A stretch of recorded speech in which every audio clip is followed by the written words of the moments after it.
can hear me, but I'm speaking to y'all. I just want to see if y'all understand where I'm coming from. Not a So, problem. um, the term there's a. I guess I'm getting kind of confused as to why I keep making sure that the language is important and the words that we use. So I'm gonna just take 3 minutes, right? Because I wanted to make sure I wasn't doing semantics when I'm saying, because I don't even think we're fleshing out these definitions. Slavery, liberation, and freedom. Mujasi, can you hear me? Yes, sir. Okay. So the reason why I'm being precise is because while not knowing the specific definitions, I I I looked it up to try to make sure that with the difference between them. And now I've gotten even a starker contrast, right? So slavery, literal slavery is the legal ownership of people as property.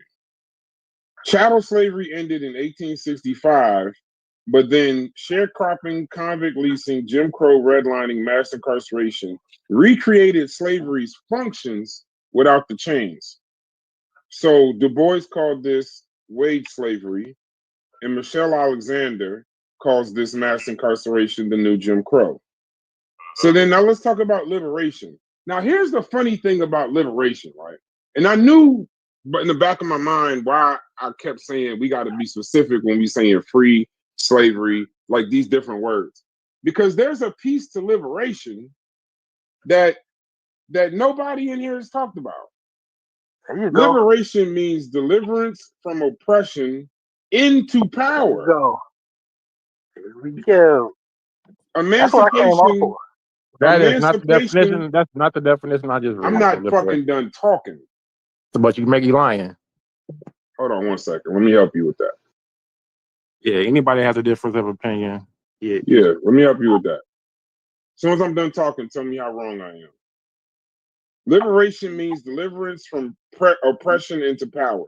Emancipation was not liberation. It ended slavery, but it didn't transfer land, wealth, or sovereignty.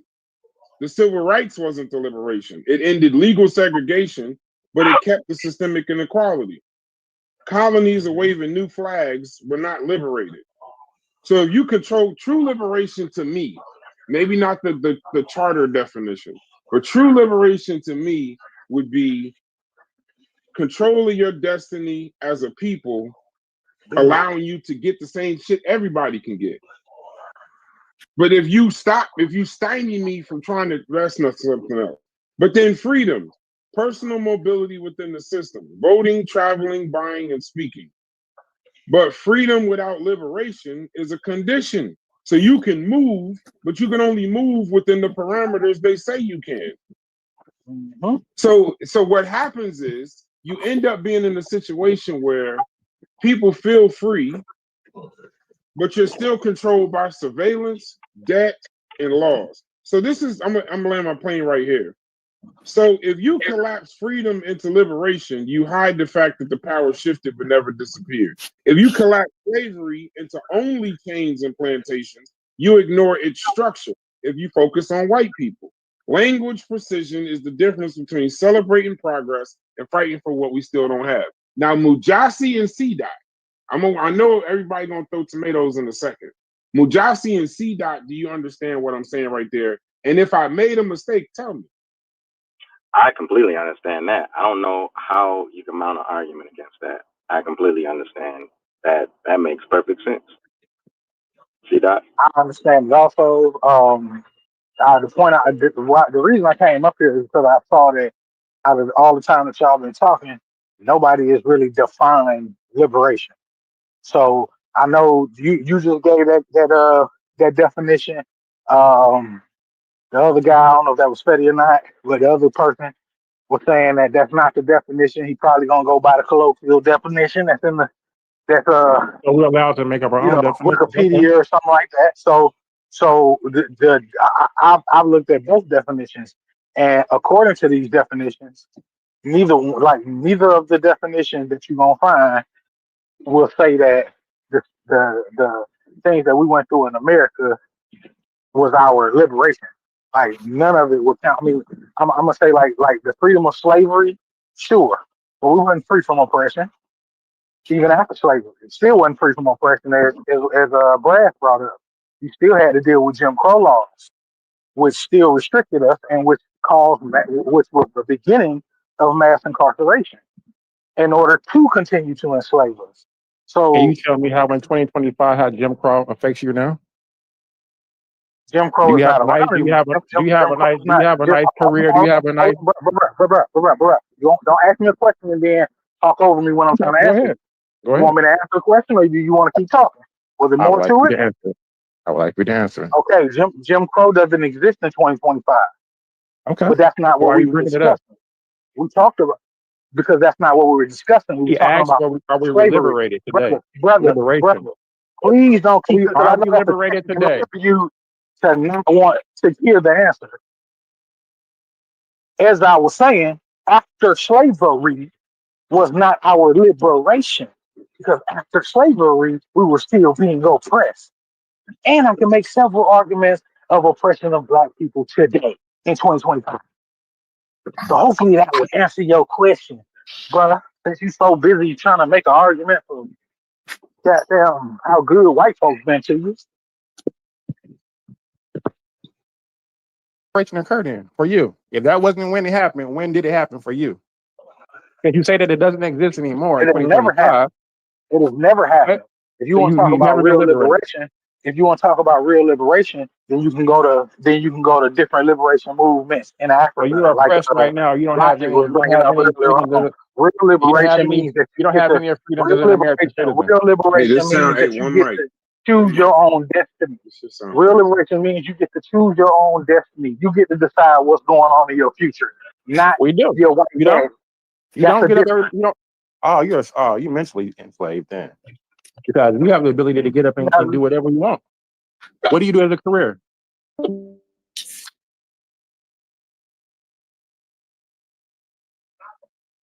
You gotta say own a business. Right. Yeah, this Don't be asking me questions, bro. Like, Business owner. say what you gonna say. But all of Yeah, that but weird ass.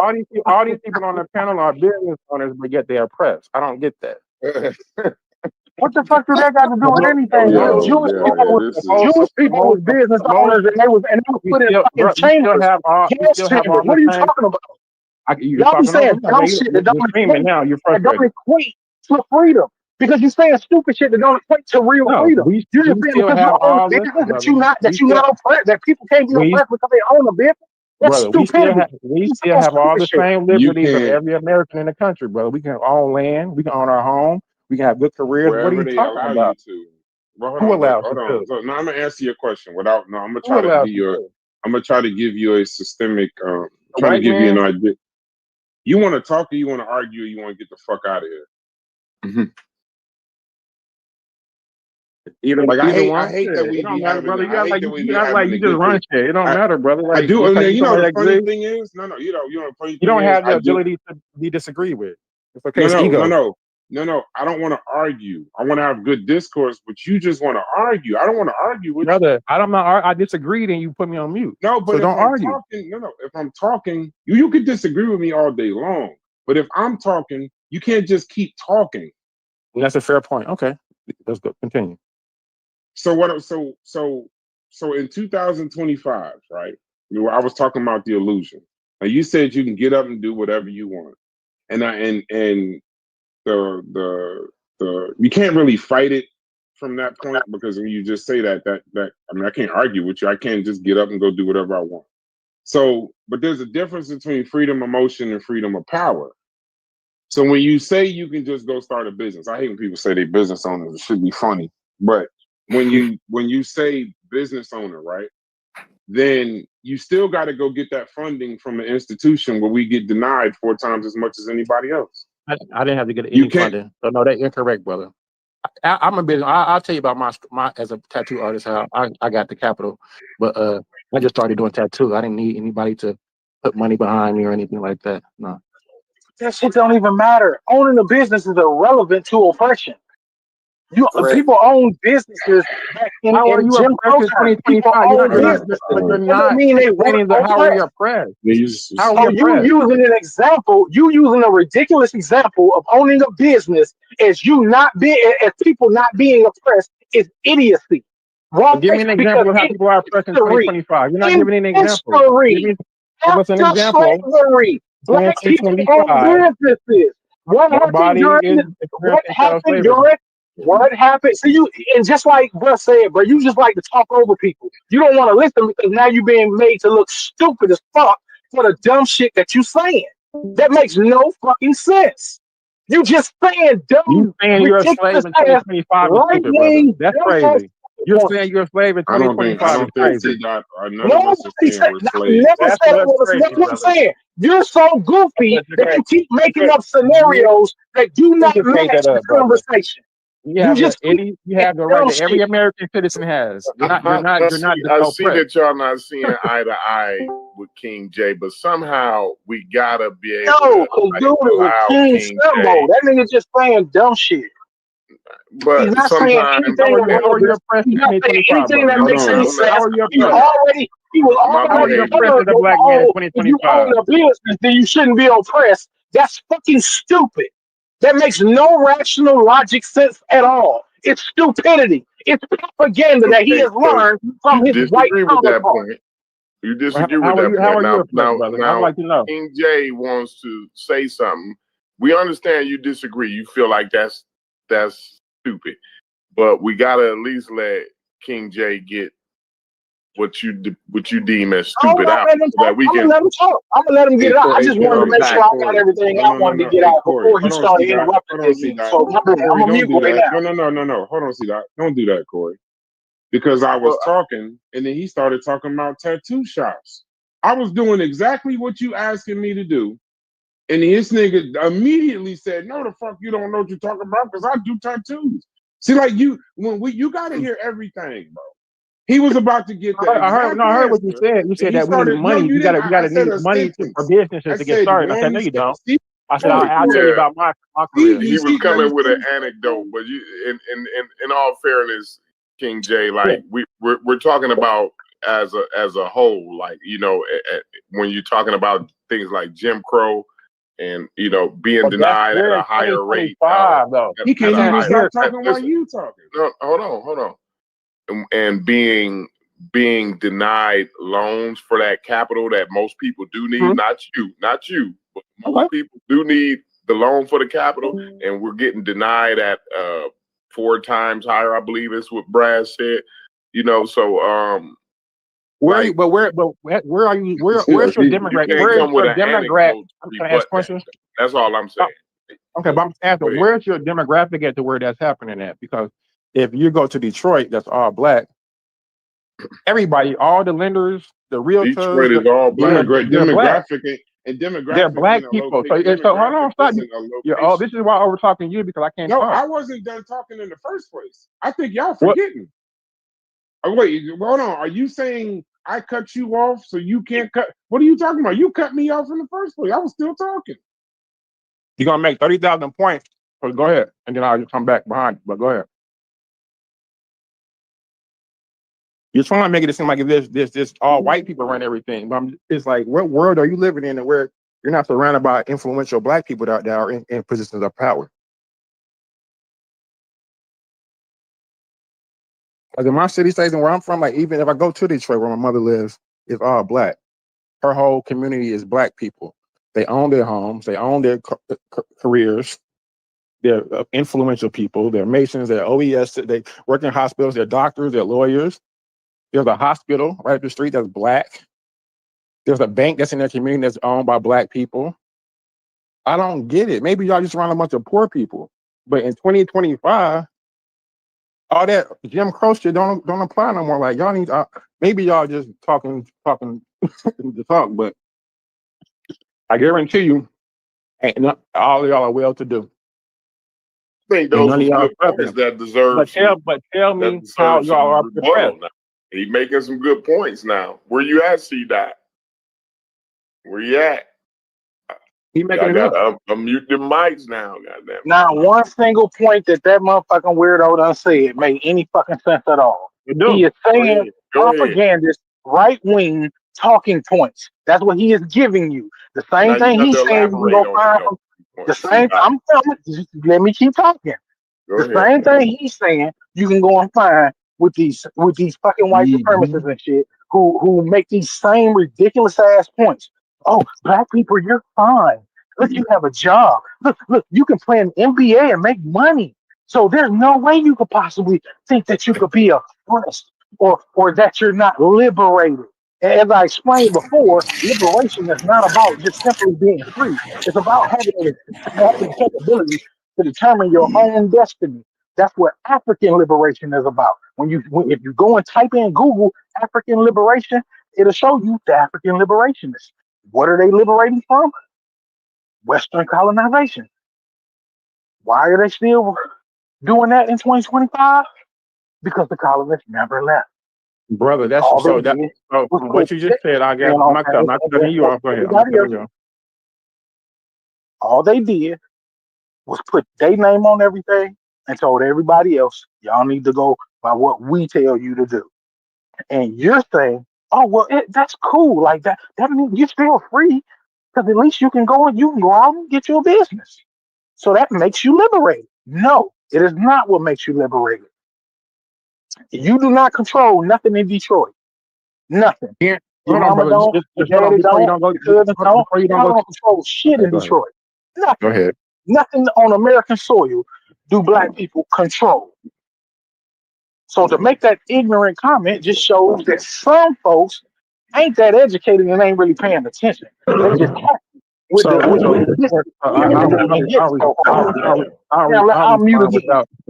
I'll respond without the insults. So, according to what you just said, the definition of liberation is the ability to provide for yourself, to control your destiny. So, I would say that owning land, owning, having a career, those things will create generational wealth so that you can have control your destiny, not only for yourself, but your family to come, your future generations. I want to own land. You understand what I'm saying? It's not 2025 where I'm saying, oh, the white man own it. You can go out, if you got enough money, you can buy whatever you want, brother. We own land and I don't know what world you're living in. We own land in Rosewood, Florida. We own land in a whole lot of places in South Carolina, all through there. We own land in a whole lot of places, especially in the South. Develop the land. Hope you got some mineral rights and you okay. What? So how are you oppressed? Tell me. Let's see that. Let's get an understanding. No. Brother. Let's not talk over each other because the land that we own. What happened to it? What happened to the land that we own? What happened to it? You don't have it no more. Why not? Did everybody get their land taken or just yours? I'm asking you, why don't we story, brother? That's your sad story. That's why you're so angry at the government, brother. Why don't we still own that land? Don't have it. After slavery. Everybody don't have that sad story. Everybody don't have that sad story. I ain't asked you about a sad story. I asked you what happened to Tulsa, what happened to Rosewood, brother, why do you keep talking about stuff that happened 75 years ago? Black people had. That's what I'm asking you. What happened to the land that we had? It's 2025. Get you some money and quit talking about the white man.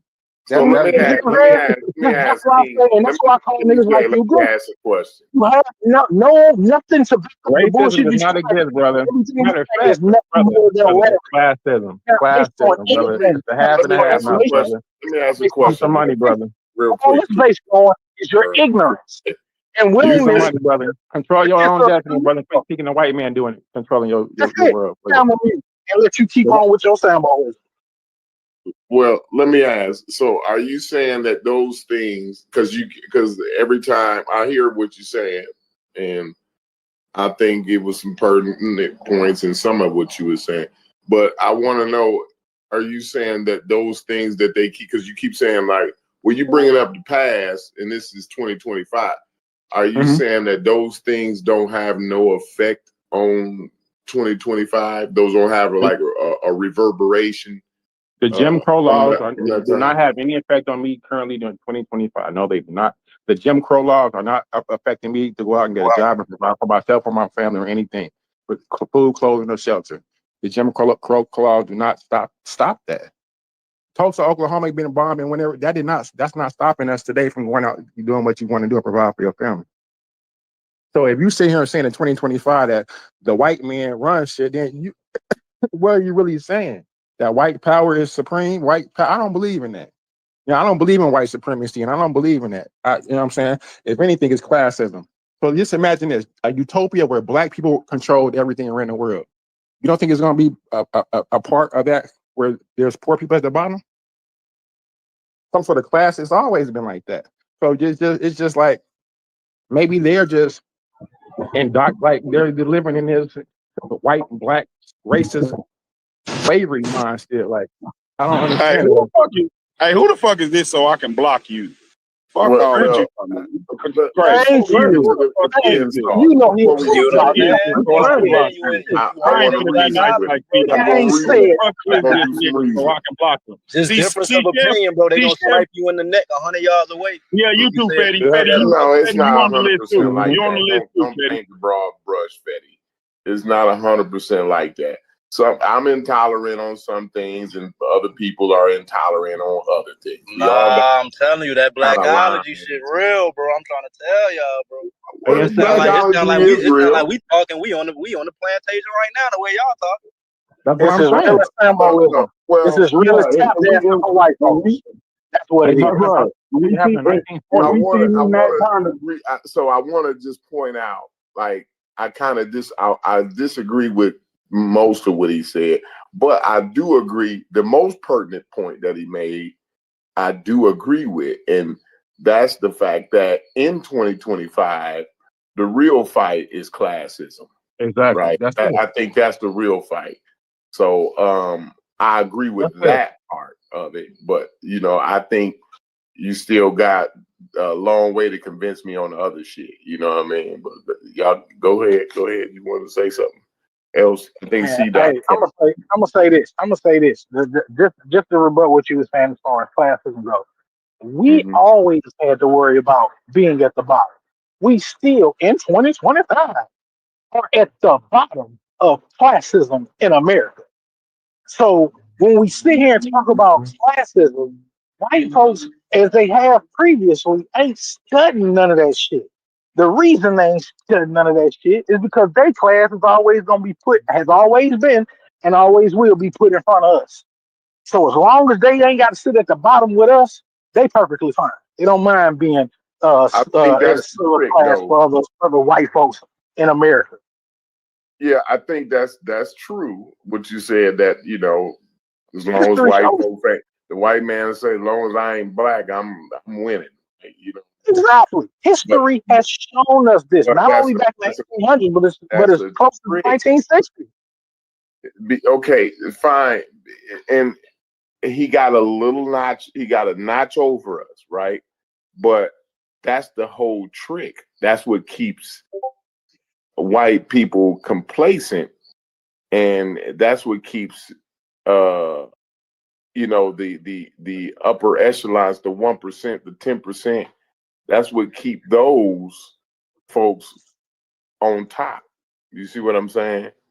So I think that part, what you're saying, is the actual trick, and that's the part.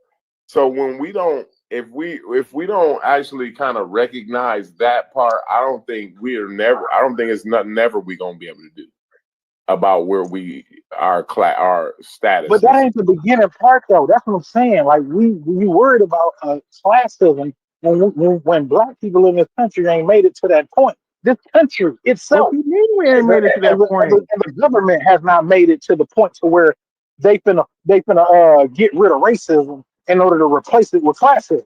They're not gonna do it. White folks, I've already told you, We're not saying we want to care eliminate about the being classes. behind. Bro, we create echelon. social They just hierarchy want and to make sure they're classism in our above. own right.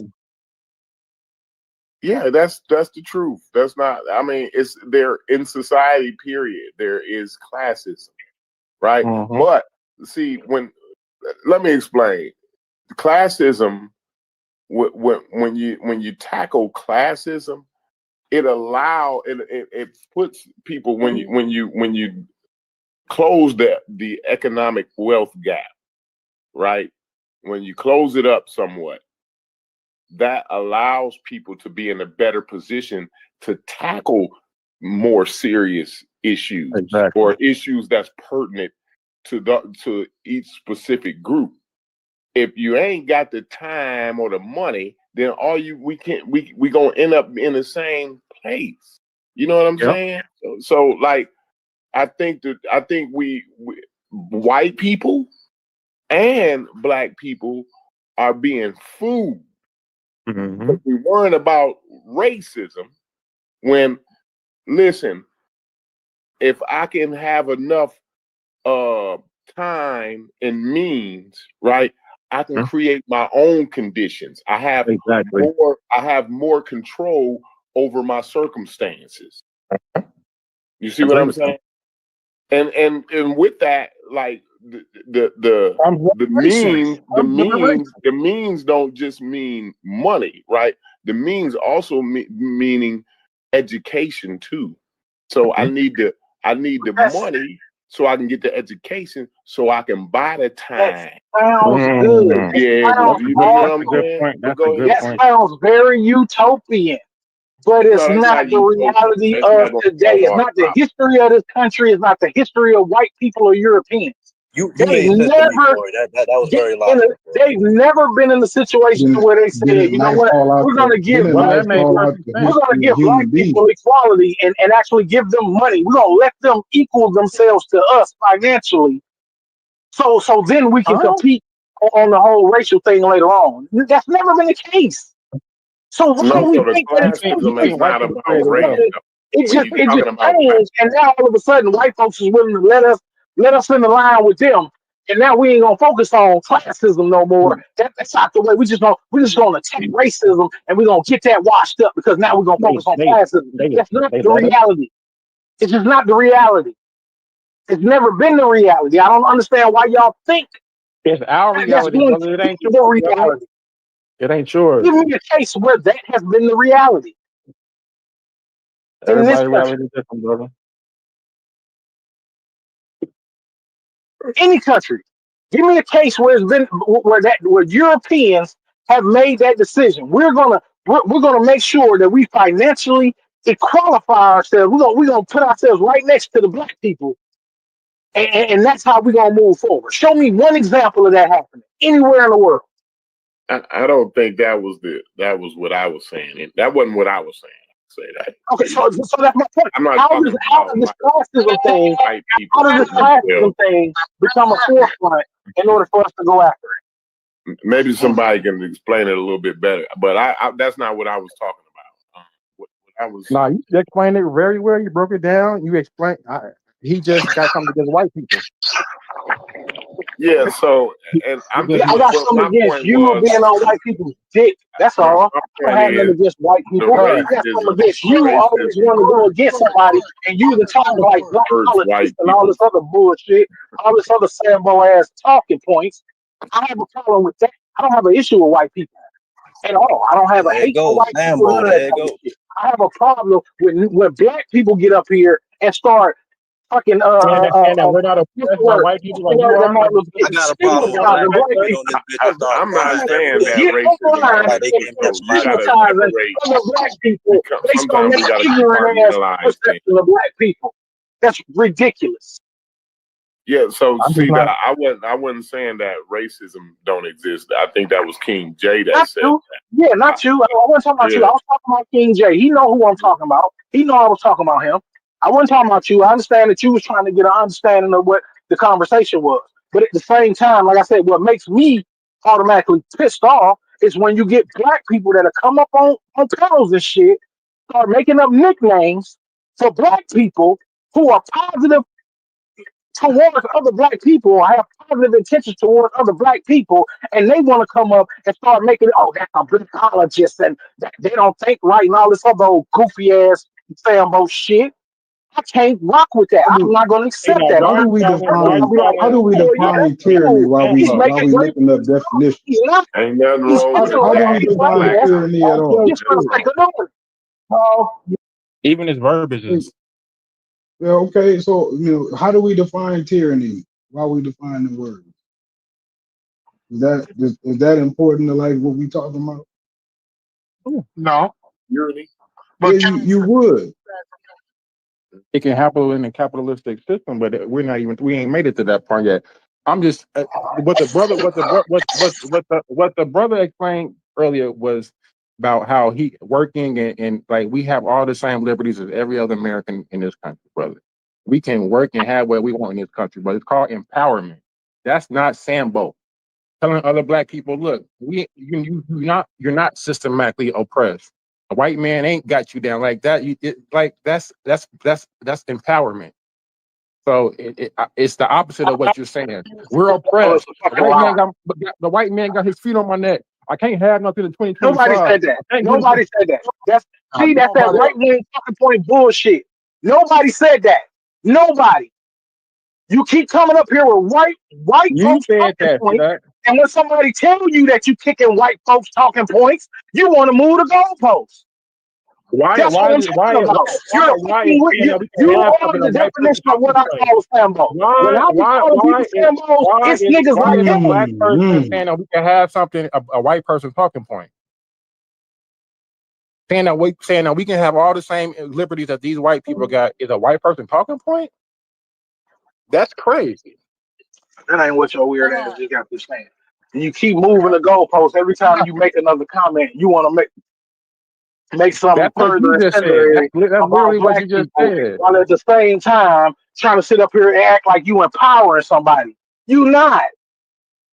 Okay. You ain't empowering shit. You're lying. I'm not gonna tell my brothers and sisters that we are oppressed and that we can't have the same liberties that any other American can have. That's crazy. You gonna tell it, but you gonna tell them that they've never been you gonna tell them that they was actually liberated after slavery. I would never start my history in slavery. That's some shit some white people would do. Man. That's crazy. I wouldn't even tell them that they was liberated after slavery, which is a goddamn lie. I don't have a problem with it's a lie. Black people were not liberated after slavery. It's a lie. We're still oppressed. Okay, 2025. Okay. We are still oppressed. Okay. You see, but one of the things I have a problem with in the Corey. There's always going to be an oppressor in it. Let's two P's run. Let's two P's run it down real quick. Go ahead, two P's. Give me a chance to talk because within the white system, black people ownership is determined by the protection of the white system. The house you own, you're allowed to own the house under a white system. No, because we own the house, we forget the system that we're under and believe that we now have a level of permanency, that our strides that we have made are permanent and cannot be taken away. But we're not looking at the system, what is happening now, how the Supreme Court is owned by an individual who wants to fire somebody, a black woman at the Federal Bank. He wants to fire her. Some court said no one can't fire her, and he pushed the matter up to the Supreme Court. Are we liberated then? Are we liberated? And nobody can say he doesn't want to fire her based on the color of her skin. Because that's the only reason why he wants to fire her. Because they're making up all kind of shit that say she's this, she's that, and none of that has been proven in law. She went to court and beat those cases. But black people here will tell you today that no, we are not oppressed. That we own what we own because of our own two hardworking hands, and not realizing that when you drive through Detroit that he mentioned earlier, the amount of abandoned houses that were owned by black people that totally lost their value. Because we make strides, we forget where we are. No, man, we're not real. We're not real. Anybody who says it might not look the same way as we think it would look 100 years ago, but it is still there. And some people have made achievement in spite of the oppression. And we appreciate those people.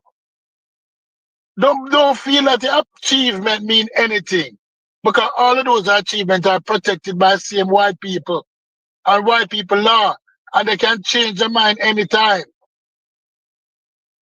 We're living in a white system because who in charge of the system is white people. But you can go ahead. And so what I'm getting out of what you're saying it puts me in the mind of what you're saying is, right? Don't get complacent, because the shit you got can be taken away if you forget about the shit that happened, right? The freedoms that the little freedoms that we do deserve, that we do got, and we do deserve, right? Those can be taken away. So don't never put your guard down, and always do like the Jewish people say, never forget. So never again. Never forget. Never again. You know what I mean? Okay, yeah, I'm glad you cleaned that up, Corey, because I was okay. I feel that now. Yeah, sure. But these Negroes forgetting. These Negroes who come in here now and talking all of this bullshit, forgetting and think that whatever we have now is permanent. It's a continuous fight. We can never stop fighting. Absolutely. Okay. But these Negroes come in here and talk about, I have a business, and your business don't mean shit. It don't mean shit. You gotta start in your household. It do. It mean everything to my family. So I don't know what you're talking about. That is why absolutely, it means something to you. Absolutely, it means to you and your family. Absolutely. But what he's saying is, don't let that blind you. Don't be I guess with like the horses. I guess when they say the one horse got a block of sugar. The one horse get a block of sugar, but he don't realize that all the other horses didn't get a block of sugar. That's the right wing thought process.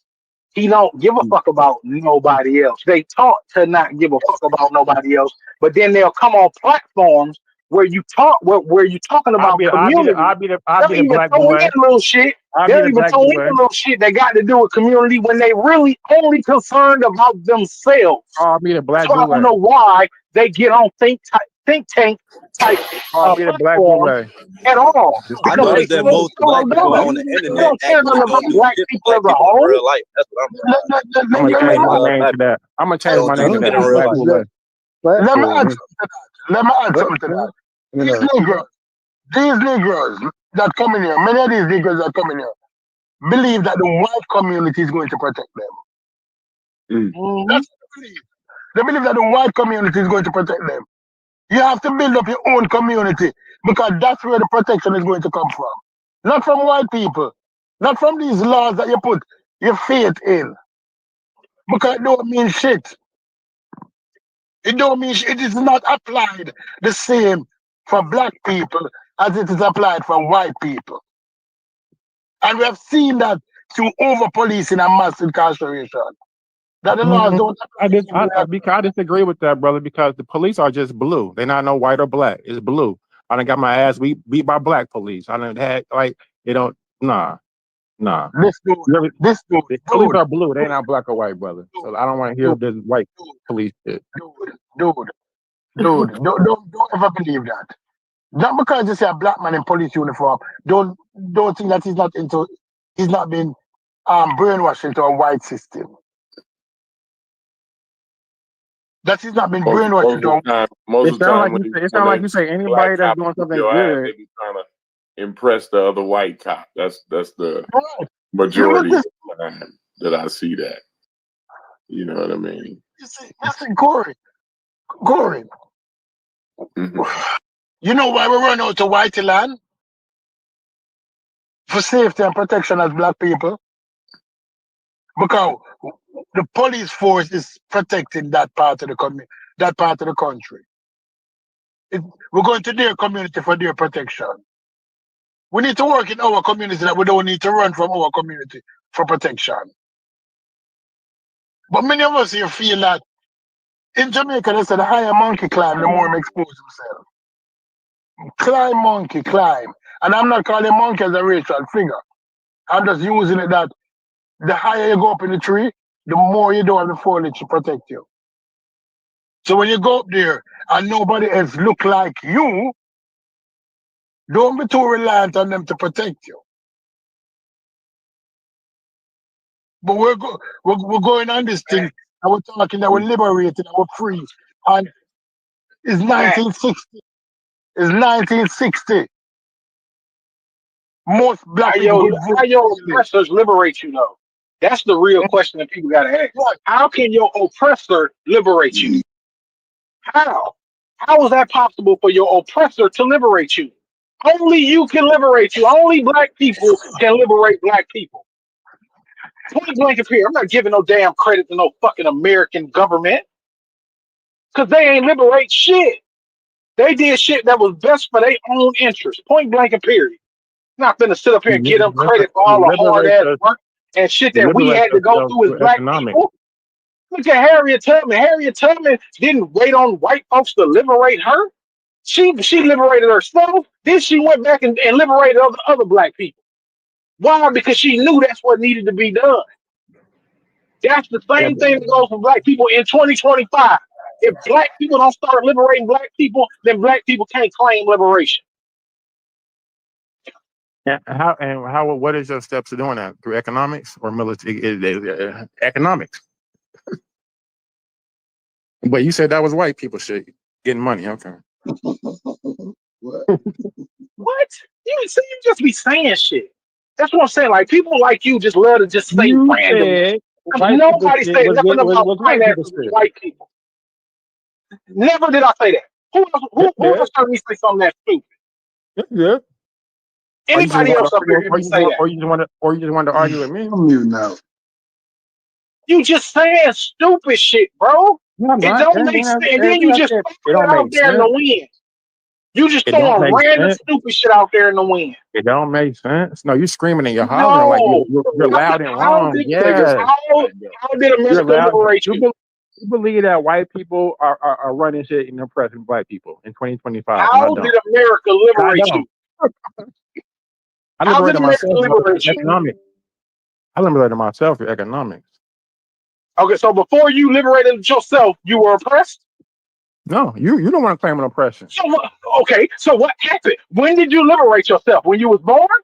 Brother, I've never listen. I don't believe in this white people shit that you do or this systematic oppression. You refuse to answer this damn question though, because you keep wanting to dance around it because you don't put your foot in your damn mouth. I don't believe in that shit. You do. When did you liberate yourself? I was born liberated, brother. Out the womb came out. I had a destiny. You liberated yourself out the womb? My destiny. Well, I was born free, brother. I wasn't born a slave. I was born free. You was born a slave? Who liberated you? Damn. Who liberated you? I never had a liberator. What are you talking about? Do you know what liberation means? So that means how are you liberated? If nobody ever liberated you in the past and you were just born free, how did that happen, my nigga? How did that happen? That's your talking point that black people in America are slaves in 2025. That's your talking point. I never see you keep moving. You see what I'm saying? You too naive and you realize that you stuck your fucking foot in your mouth, so you keep making up random nonsense. Brother, asking your weird ass, how are you liberated today? Who liberated you today? I was born free.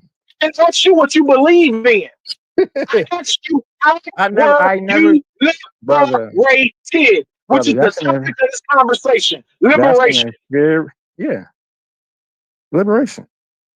And you believe that in 2025, black people are still slaves. Liberated. Systematically enslaved. I don't believe in that, brother. I'm going on mute. I'm stupid people. That's what I'm talking about. Y'all had these goofy ass niggas up here trying to talk like they smart and shit, and they be dumb as fuck. You don't know what they saying. Stupid shit, brother. No, brother. It's intelligent. I'm gonna mute. I'm mute. Y'all keep talking this goofy nigga. Nah, it's all good. So, brother Jay, you say there is no systemic racism in 2025. Is that it don't affect me? It's not affecting me in any type of way, brother. I go out here. What do you know what determines my wealth? Me as an entrepreneur. Me getting up every day determines. Am I promoting myself? Am I marketing myself? That determines how much wealth that I make. And no white but, people pop but, up. but So you King J, saying it but just King don't J, affect you, but you're not saying it don't exist. right, There's no It does not right. system. That's affect that was me. my exact question, Corey. That was my question. Like, are you saying it doesn't exist, or are you saying that it does? It just doesn't affect you, bro? If it doesn't affect me, it doesn't exist to me. Here, I don't. You know, you But Well, what know, if that's it saying not that exists? kind But, of that's like. not but the what if it question. affects? You're What if it not affects giving me me though? an honest answer. I'm Do trying you, to have an honest conversation with you. Yeah. Like What if it affects me, King either J? what we're trying to determine is whether you acknowledge that there is systemic racism, but that is systemic racism just doesn't affect me, or at least you don't believe it affects you, right? Is that what you're Right. saying, or are you just saying systemic racism just don't exist? Don't across the exist. board? Yeah, I'm trying to get that too, Corey. What are we saying here? in all systems, brother, it's gonna be somebody at the top and it's gonna be somebody at the bottom, brother. I'm not at the bottom of the totem pole, brother. It's white people that's below me that's having more hard times in life than me, brother. In the same system that I'm So in, you just brother. ain't gonna have So a it's not, honest so it's conversation. not no race. So that's the brothers talking about this racist white people shit. It I don't. didn't I say don't. white I don't feel people. like. I didn't ask you about white people. Okay, yeah. To see that. I already asked I'm a the big question. believer You on know what my classism. question was. So I'm a now big believer. I'm to Yeah. the point where you just not gonna have an honest conversation. Yeah, because I don't believe in Refuse. racism like that. Whereas it's white people in power and control. It's more of a classism thing, and it's not a white person at the top. Do you think these people I've acknowledged the classism, right? But at least Yep. can you either you can say to me that no, it don't exist across the board, or it actually does.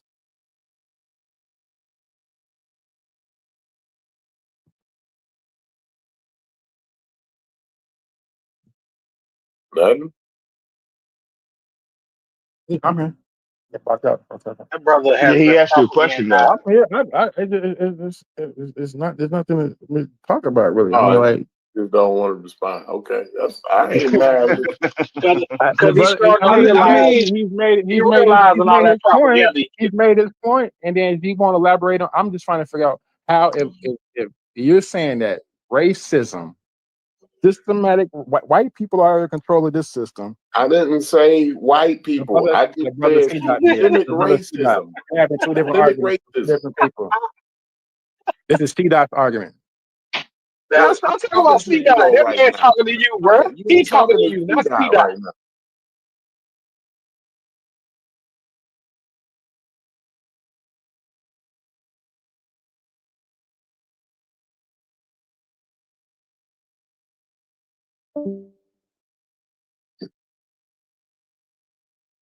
I guess. I mean, that should be the easiest part. That part jammed you up. Like that's all we had to ask.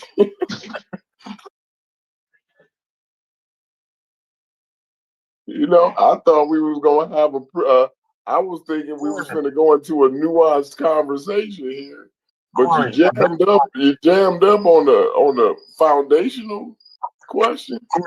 A black man coming here, he doesn't believe this is See that? Yeah, I mean, I just haven't had the same experience in that you guys have had, I guess. Well, here's the thing, King J. Here's the thing, King J. I never told you my experience. I never said anything about anybody's experience. Right. You're talking to Yeah. me right now. I know you didn't have a lot of conversations with all the different people, right? But like right now, you're talking to me. So I never said it what my experience was.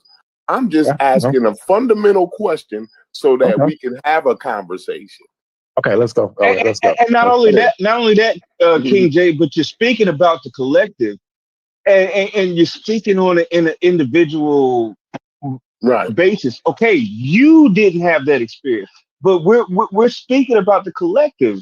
So you understand why people are Can the collective be my community that I'm around, or the people that I live? Could that be also like what I? That could be. So do you think that? Listen. So if they're all if there's a hospital, if there's a bank behind me, that they all like, I just don't see it. You know what I'm saying? Like, okay, even within that, like I don't see where Okay, well, I don't that, see you where know I don't what? see where they might I go think into the that just bank. pretty No, much hold on, answers listen. Let my me talk. You question. asked me a Go question. ahead. I'm giving you. I'm Now trying to you, talk. oh, now you getting talkative. Go ahead now. I can't. I thought this. yeah, because I just you've don't see already where answered it. I just don't see where if I go into the bank to get a loan and it's another black person and my loan gets approved. So you may go to a bank with a white person and they deny you. So that's maybe where you get that feeling from. So But maybe it's here's just the your thing, though. demographic. Maybe it's just your KJ, I demographic got in your the answer. country. Or I got your answer. I got your it's answer. like, I don't know if you hang around a lot of Let's keep it moving because I got another question. Let's keep it moving. So here's the thing. So you said within your community. Now within your community, have you individually, since you're speaking individually, have you individually gone? You're speaking individually about the collective. Have you gone around and asked each one of those successful people, hey, did you encounter any struggles? Did you come across any sort of what were the barriers that you overcame to get to where have you done that? To everyone in that community. I'm sure they have had to overcome certain obstacles and things to get to where they are in life. So And then that means the shit exists, bro. It didn't exist. It just means you got over it. It doesn't matter. Everybody has to go through something to get to where they're going. It doesn't mean that they experience systematic racism. Right. So that's what they're saying, bro. It doesn't mean that there was a white man holding Well, back. not everybody has to go through systemic racism to make it. Not everyone goes through. Not everyone goes through it. But, and also, here's the thing, though. You just admitted that you kept saying it don't exist, but then you just admitted that it exists, but some niggas can get past it. That's all that they were saying to you, bro. His answer is good enough. He just don't. Yeah, I'm with that. Yeah. The answer is let me help. Let me help. I'm telling y'all, dude has been radicalized by right-wing propaganda. That's why he's saying this ridiculous shit and don't know how to explain it. I'm trying to tell y'all. When somebody says, I'm being real. When somebody says wild and ridiculous things like what this dude is saying, and then has no evidence of anything other than he come with anecdote. He come with anecdotal. Everything is anecdotal. That's all right-wing propaganda bullshit. Because they all do the same thing, especially black niggas. I ain't gonna lie, all do the same shit. They'll tell you that. I don't know that I attribute it to right-wing propaganda. They're usually able to articulate their arguments a little bit better. No, they not. No, they can't. They can never articulate their arguments because they never have arguments. Their arguments are always with propaganda and shit that they've been told. That's why he will get up here and say, well, no, systemic racism doesn't exist. But then turn around when you give them examples, you get, well, you just never seen it. That's your personal. That's your personal experience. Everybody doesn't have that experience. It got nothing to do with personal experience, dude. It got something to do with it got something to do with actually paying attention to the majority of your population of black people instead of just the people in your neighborhood. Because is what's going on in your neighborhood. Nigga, you live in the suburbs. So how you gonna sit up here and compare yourself to everybody else that might be living in ghettos and fucking subpar living conditions? You can't because you never lived that. So all you have to go off of is your weak ass experiences. So therefore, because you haven't been through anything, then you'll make the argument that ain't nobody having to go through nothing, and that's ridiculous. But why is it everything that you go through? Same mistake yesterday. That's crazy. I made that same mistake though yesterday, King J and C Dot, because I was mentioning the Workforce Investment Act, right? And I was saying how, hey, there's no barriers for anybody. That's a federal grant. Anybody can just go out there and get the. And niggas ate me up on that shit, but that's just not true. It's not just across the board. It's just gonna be easy for everybody, bro. Like the grant. Can I say something real quick? Just something. Go ahead. I feel like it's just pertinent, and it's in regards to knowledge, information being available, and having accessibility to the information. Right. I'll give you an example. Right. I'll give you an example. Right. University of Illinois. Right. Where I'm at right now. Right. I applied for a media grant, right? It's a match grant, right? So $6,000 grant. That meant that the business had to pay $3,000 and that U of I would match the other $3,000. They did that, right? So long story short is the woman when I came to get the grant, when they invoiced me, she said, "Thank God you applied for this grant," right? She said, because this grant has been sitting here for the last 2-3 years. If you didn't apply for it this year, we would have had to give it back, right? Money's just sitting there. I'm like, oh, like, wow, they're thanking me, these white people, for coming to get this money, right? That just has been sitting there for black people to come get, right? We got it's a whole block where I'm from, First Street, where barbers are supposed to come.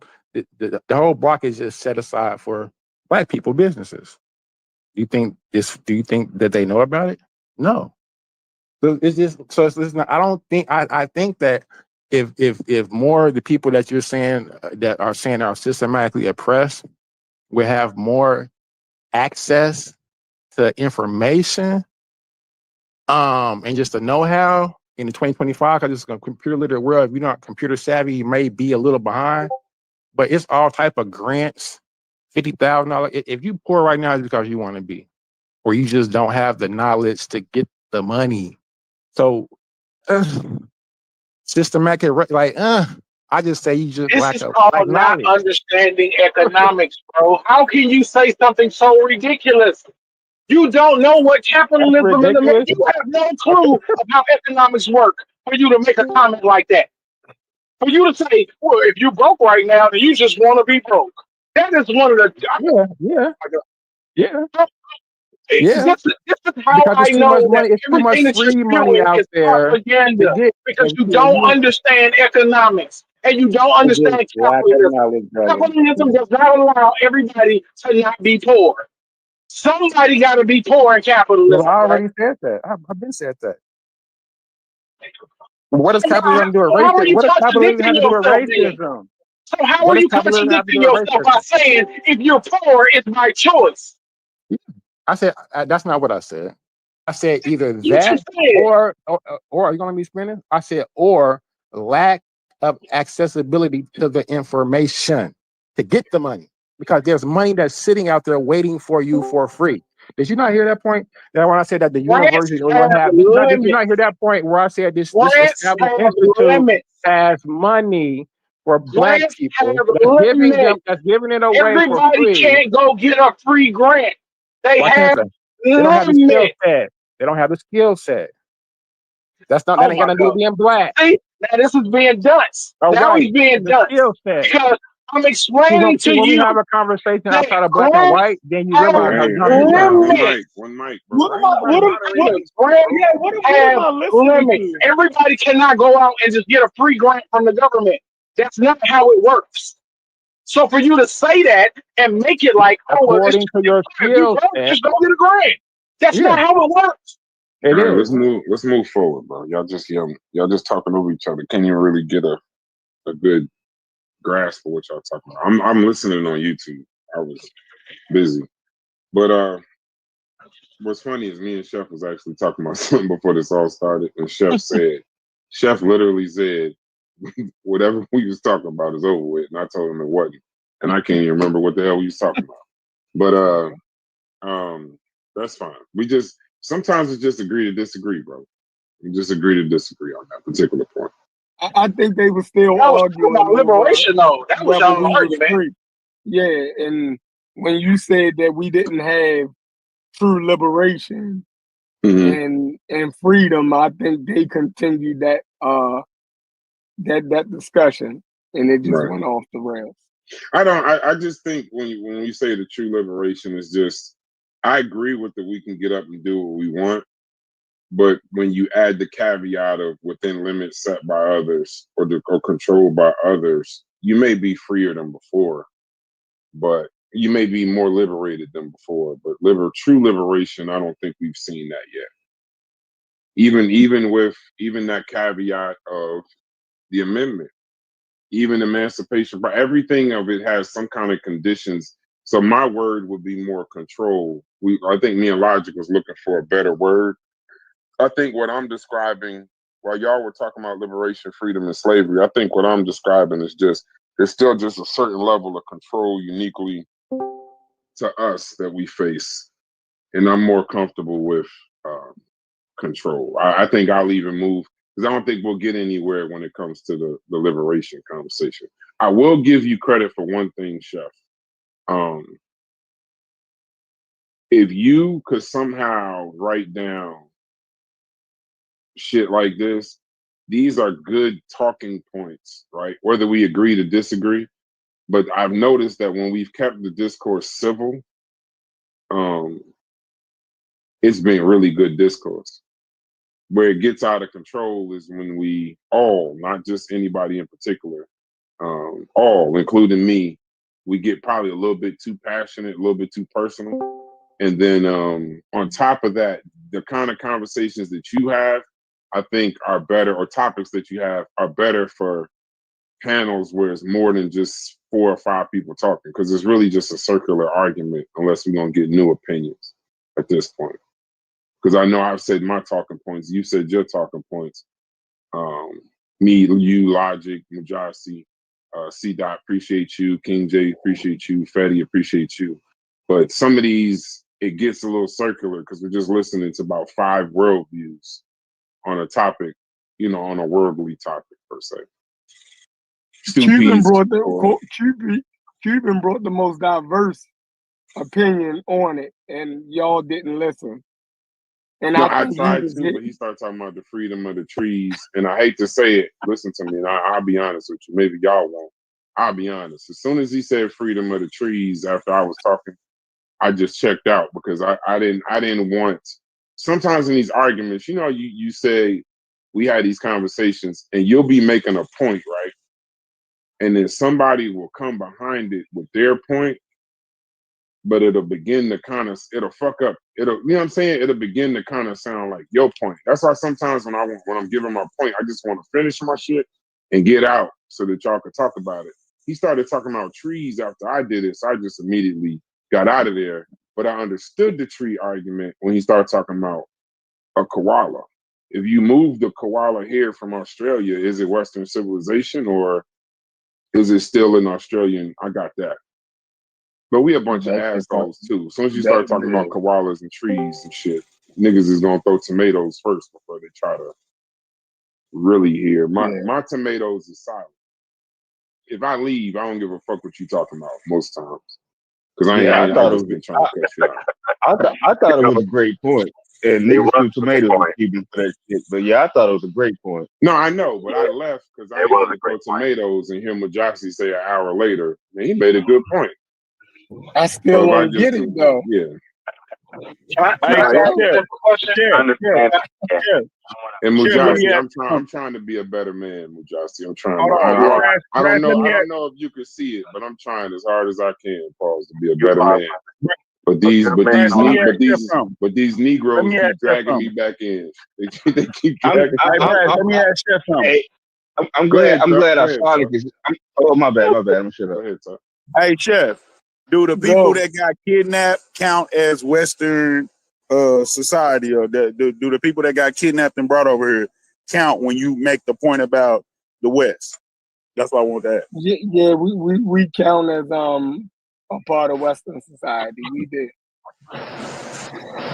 So you didn't get the koala thing. You didn't understand that, and the reason why he said it. No, I told you I ain't get that shit. Like, that's why he said it. He said it so I wouldn't get it? No, he said it because. Oh, okay. Yeah, oh, we the damn koala, Chef.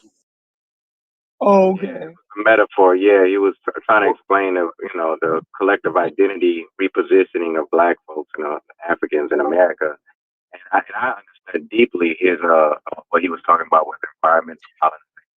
I think it's an abstract. What he was trying to ground was an abstract idea about exploiting different formats and how capitalism in that way always is usurping resources, even when we're looking at human subjects. But there was a method to his madness, and I understood it immediately when he went in that direction. But I can see how if you don't have that context of how capitalism works on a system standard colonization, it would throw you off. So I could definitely see how it could throw you off. But I understood. I think Cuban made a good point on that. Real quickly, Brad, check your inbox real quick. I just got to ask you a question. Okay, no problem. Also, wasn't there, is Cuban in here? Because wasn't there like a property component to what he was talking about too, in regards to the koala? That there was also that they were property. So it wasn't necessarily like a you know, like a rights thing, but that's what I got. But yeah, I'll check my inbox. Which one is it? This one or because I can't check I can't check my actual one because that's live. If I check it, it'll kick the stream offline. So and I don't want nobody to see my inbox. I got one question for Chef. Just throw it in. I don't want to jump in, y'all. Go ahead. All right. Chef, to get some further clarity on liberation, would you consider liberation as freedom from your oppressor or just freedom in general? It would be Good freedom question. within, it would be freedom within that society. Right now, and the reason why I say that is because when we were free or when we were liberated, I'm gonna use both.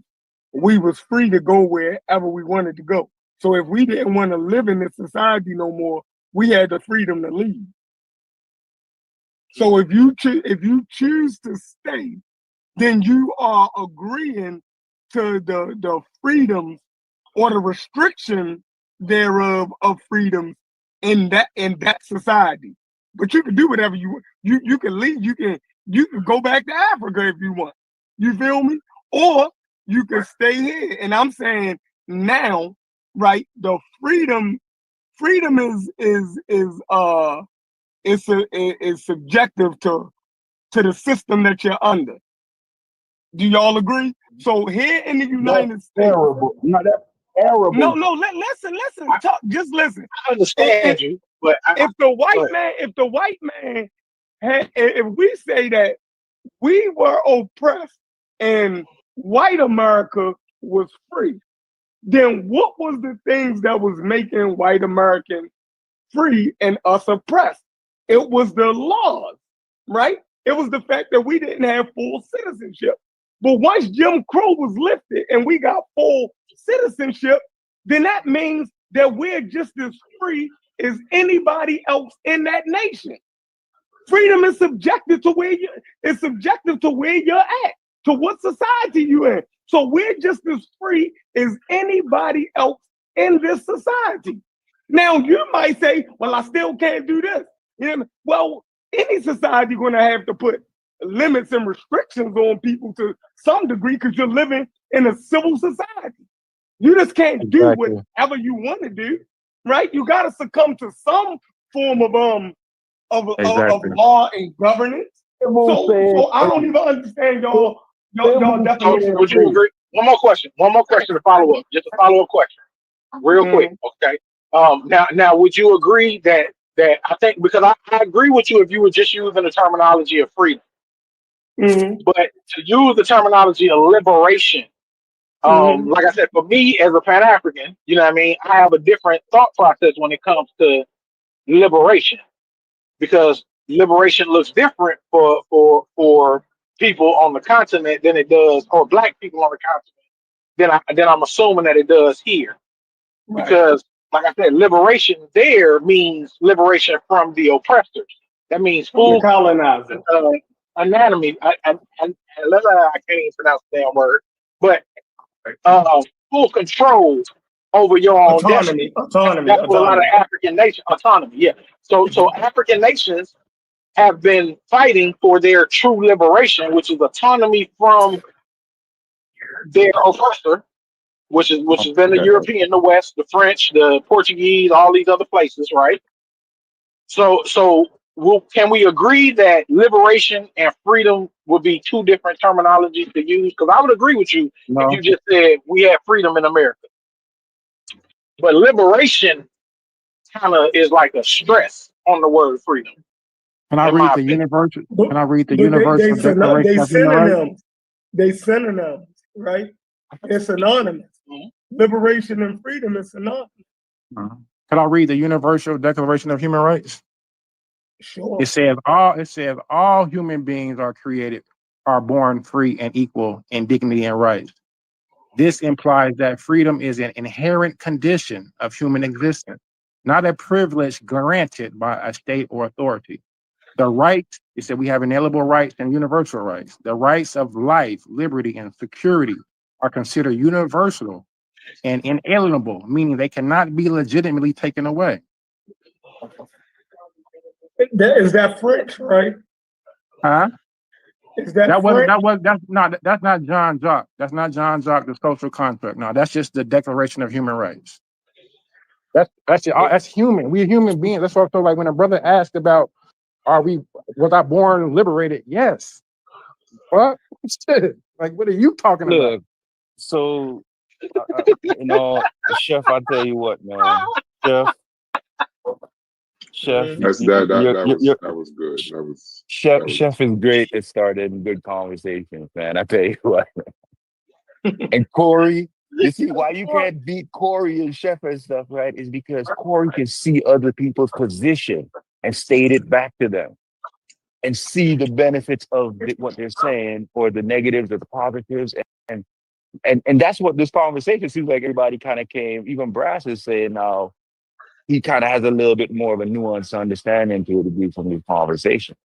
I agree with what Chef just said, that the law is what's important, in the sense that that's what gave you the rights and stuff we have in America, the freedom, right?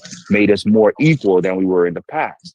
But also, what I don't agree with is enforcement. You need that enforcement mechanism, because the law can say whatever, but if it's not enforced, which I think some of the other brothers, I think that's kind of what they're saying, that yeah, you have certain rights or freedoms or whatever, but sometimes it's not enforced, or the way it's applied, you still get denied for loans or whatever at higher rates and stuff like that. So I think you can't lose that either, Yeah, it's no segregation. It's no segregation, but we could redline you into these neighborhoods and still control where you live. We just call it redline. Right. Or not fund your schools at adequate levels. And the thing is, you can't really. There's no slave code. Right. We just call it the 94 crime bill. Or something like that. Right. But at the same time. You can sue. If that shit is true, you can sue against all of that. Yeah, the court system been giving black people a fair shake forever, right? No, that's true too. But if you get redlined in 2025, you can sue a financial institution for that. What are you? Yeah, I'm trying to figure out. That's hilarious. Boy. I want to live in this world that you live in. What Stu P said I want to is move very there. important. What Stu P's mentioned is super important too. You got to stay vigilant, because human beings made these laws and they can enforce or break these laws. Corey even mentioned it. You see kind of what's happening now. Yo, Can I add something to the conversation? A declaration is not a law. It's That's just a true document that serves as the foundation for countries that want to write laws. But there might be a law based on that declaration too. There might be laws based on the declaration. Human rights is not a law. That's why it doesn't have no legal binding. It's just not. Yeah, but it goes to the mindset of the West. It goes to the mindset that they were describing. That they were describing, free with their understanding of humanity and the rights that humanity that's inalienable to human beings. And that's one of my points. I'm trying to figure out when did the rest of the world come to these conclusions? When did the rest of the world come to these conclusions? When did the U.S. sign it? Hold on, it doesn't matter. Yes, it does. I'm talking about their when did they sign it? Just tell me. You or King J? I'm talking about their philosophy. No. That's fine. You or King J? That's a whole nother argument. You or King J? Tell me when the U.S. signed the Universal Declaration of Human Rights. When did they sign it? What? They never signed it. Why would they? Yes, they did. No, they did. The U.S. did sign it. When? The key is when they signed it. I have no idea. Go ahead, King J. You read it to us? It says when did the U.S. sign it? It says no, they did not sign it. The U.S. signed it, but still had Jim Crow, 1948. So when the Universal Declaration of Human Rights. So while you're talking, I'm not done. I'm not done. So when the Universal Declaration of Human Rights, these ideals that you read to us before, that's 1948. Mm-hmm. We still had Jim Crow, lynchings, mass incarcerations. It promised economic rights, housing, education, and fair wages. So when you're saying, and one, I agree fully with anathema, that is aspirational, but definitely not nothing binding, and it sounds amazing. But I find it funny that we're using this against African Americans in the United States when it was drafted in 1948 and we were still in Jim Crow. And so you can aspire and tell us whatever you think about human rights. Your practice is what matters. You can say whatever you want. You can believe whatever you want. If you go over there or go, let's say it was signed in France, or they were talking about it as the Universal Declaration and the United States is fully behind it. When they got off the plane in the United States, Jim Crow was still in effect for Black people. So where are we at now? So where are we at now? No, I'm just talking about the human rights. That's all I wanted to talk about, that declaration. I don't want to talk about nothing else. Have we arrived at it yet? Yes. Brass, have we arrived at it yet? You'll never arrive at it. We've always arrived. It's always been there. They just imposed on it a little bit. You'll never arrive at it 100%. You might be better off now than say 100 years ago, 200 years ago in a lot of ways, but you're never going to get there 100%. And that's where I agree with Stu P. Stu P is saying you got to stay vigilant, because remember, we got freedom of speech. And guys say I like to go off on these tangents, but I'm showing you how laws need enforcement. About freedom of speech. That's what I'm saying. That's what I'm showing. Laws need enforcement. The law can say whatever it wants, but if the people that have the power to enforce the law Jimmy Kimmel do not believe in that law, Right. No, Jimmy Kimmel can say whatever the hell he wants to say. Not and keep his job. No, he can't. Exactly. That's a private company. Are y'all no serious? FCC? No, because the FCC, his private company didn't say shit. It was the FCC that started the hubbub. That's federal. Federal. That's not a private company. ABC didn't say shit. The FCC. So you saying the FCC fired Jimmy Kimmel and then told him he got to pay money to no. Chef, leave him on this one, Chef. They're infringing they're infringing on the freedom of speech with this. Everybody should be out in rage, whether this a white man or not. Right? Every U.S. citizen should be up in arms over it. Right now, well, you can't. But we're talking about the FCC here. Not let that man finish this. Federal government. Why y'all itching to talk too much? Let the man finish talking. Everybody cut me off. I know. That's cool. No, I just wanted Chevron to know that we're the Trump administration is trampling on the First Amendment. You see what I'm saying? And this is no joke. Every U.S. citizen, I don't care what your ideology is, bro. You should be up in arms about it. Period. That's period. Point blank. Max the question: where did he see it? What? I'm about to look it up. I can give He said it on his monologue on the Jimmy Kimmel show on ABC. And when it was done, there was no issue until the head of the FCC came out and threatened. Where did he see it? Because the FCC. Bro, if you listen to what he said, but you don't have free speech in a private company. That's been decided. No, but what we're saying. That's what I was saying. What we're saying, anathema, is that it wasn't the company. It wasn't the correct. It wasn't the company. I know. That's why I want to know what he said, because the FCC only have jurisdiction over he didn't say nothing. No, he didn't say anything that violated the FCC. It wasn't saying. It wasn't something that violated the FCC. Because the thing is, every president, even when Biden was there, they used to make jokes on Biden all the time. They made jokes at every president and nobody else. And guess what? After it happens, he tweets out, "Oh, the guy has no talent. His ratings are low," and he's been tweeting all that since earlier this year about This founding. says But it has to do. no. This is what he said. This is what he said. This is what he said. He Thanks for said, reading it, bro. "We hit some new lows over the weekend. The MAGA gang desperately trying to characterize this kid who murdered Charlie Kirk as anything other than one of them and doing everything they can to score political points from it. In between the finger pointing, there was grieving. On Friday, the White House flew the flags at half-staff, which got some criticism, but on a human level, you could see how hard the president is taking this." And then it goes, Yes. and then it goes. He plays a clip. When he played a clip, then the clip cut into Kimmel's broadcast showing Trump taking questions from reporters after the shooting, one of which offered their condolences for the death of the president's friend. When asked how he was holding up, Trump replied, "I think very good. And by the way, right there where you see all the trucks, they just started construction of the new ballroom for the White House." The cameras then cut back to Kimmel, and he says, "Yes, the president is at the 4th stage of grief, construction." He says, "Demolition, construction. This is not how an adult grieves the murder of someone he called a friend. This is how a 4-year-old mourns a goldfish."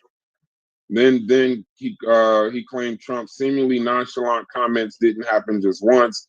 He started talking about, when I heard it, I was he said that Trump said, hold on. Okay, he says, Trump says, "When I heard it, I was in the midst of, building a great ballroom. For 150 years, they wanted a ballroom at the White House. They don't have a ballroom. They have to use the tents on the lawn for the President Z when he comes over. If it rains, it's a wipeout." So then Jimmy Kimmel says, "There's something wrong with him. There really is. We installed the most beautiful chandelier, sconces like you wouldn't believe. Why are we building a $200 million ballroom in the White House? Is it possible he's doing it intentionally so we can be mad about that instead of the Epstein list? By the time he's out of office, the White House will have slot machines and a water slide." That's what they're, and then right after that, the ABC didn't say anything. But right after that, the FCC chairman came out and said that his comments were irreprehensible and that there will be regulatory suspensions coming from them if there isn't an apology. And then the two largest people that carry the ABC syndicated shows, one of them said that he has to donate to the Charlie Kirk family and donate to Turning Point and an apology, or they're going to suspend showing ABC on their networks. And then the other one just said he needs to make an apology, and then ABC suspended him indefinitely. So that's the turn of events. But it started ABC with suspended him. ABC. They all said the FCC did it. That's not what we said. You They didn't did. listen. Yes, y'all did. Yes, y'all did. Listen to Y'all the said phone. the FCC No, did we it. didn't. We Yes, said y'all that did. after- It doesn't matter. Censorship. after he They was are done- censored. Chef, it doesn't matter. After he was done talking, after he did his monologue, I said ABC didn't say anything.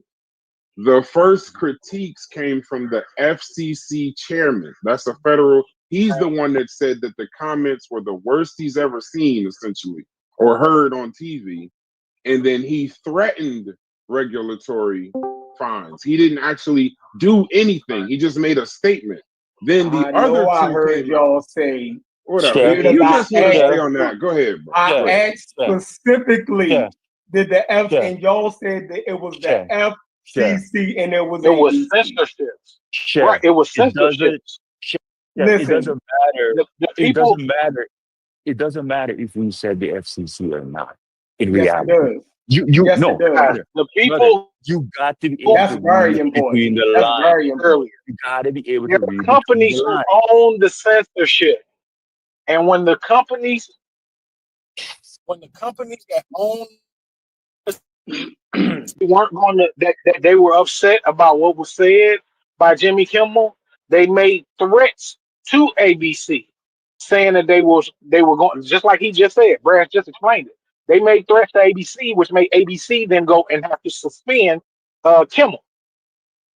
So the FCC and the censorship board is the ones who actually got Kimmel suspended. That's why he's not fired. Chef, They did too get him suspended because ABC didn't want the repercussions of the FCC to come on to them. I'm not listening to y'all. Yeah, he can't hear you. Don't listen. Don't use no point. He can't hear you. Chef, the bottom line is, Chef, the bottom line is he's been threatening this dude since July and before this year. He's tweeted his website. Watch Roland Martin, Chef.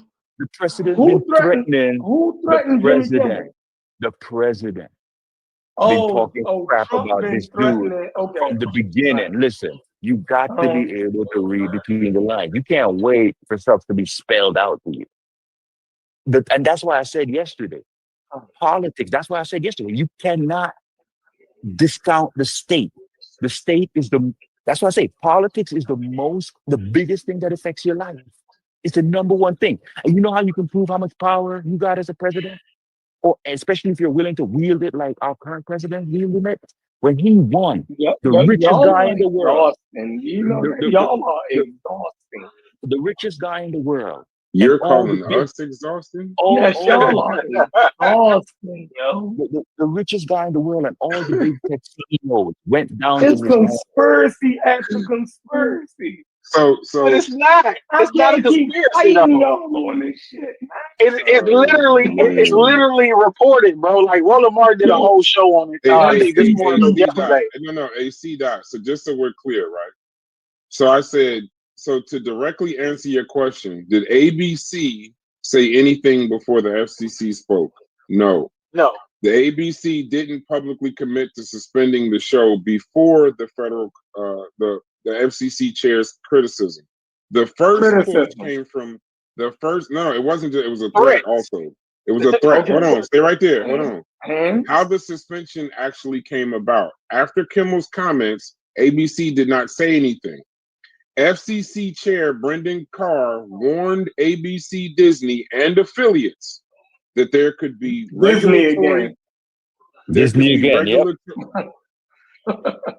there could be regulatory consequences if they didn't address what he called Jimmy Kimmel's misleading content. He suggested that those actions will include examining ABC and Disney's broadcast licenses. Following that, major ABC affiliates, notably Nexstar and Sinclair, announced that they would stop airing Jimmy Kimmel Live on their stations.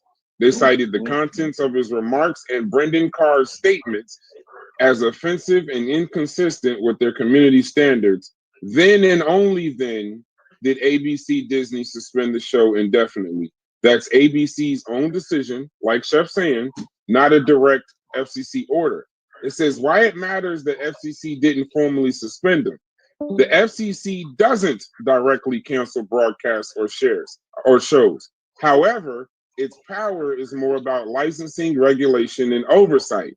Saying we might review your license is different from issuing a shutdown, but it will cause a business corporate decision influenced by political pressure, regulatory threats, and backlash.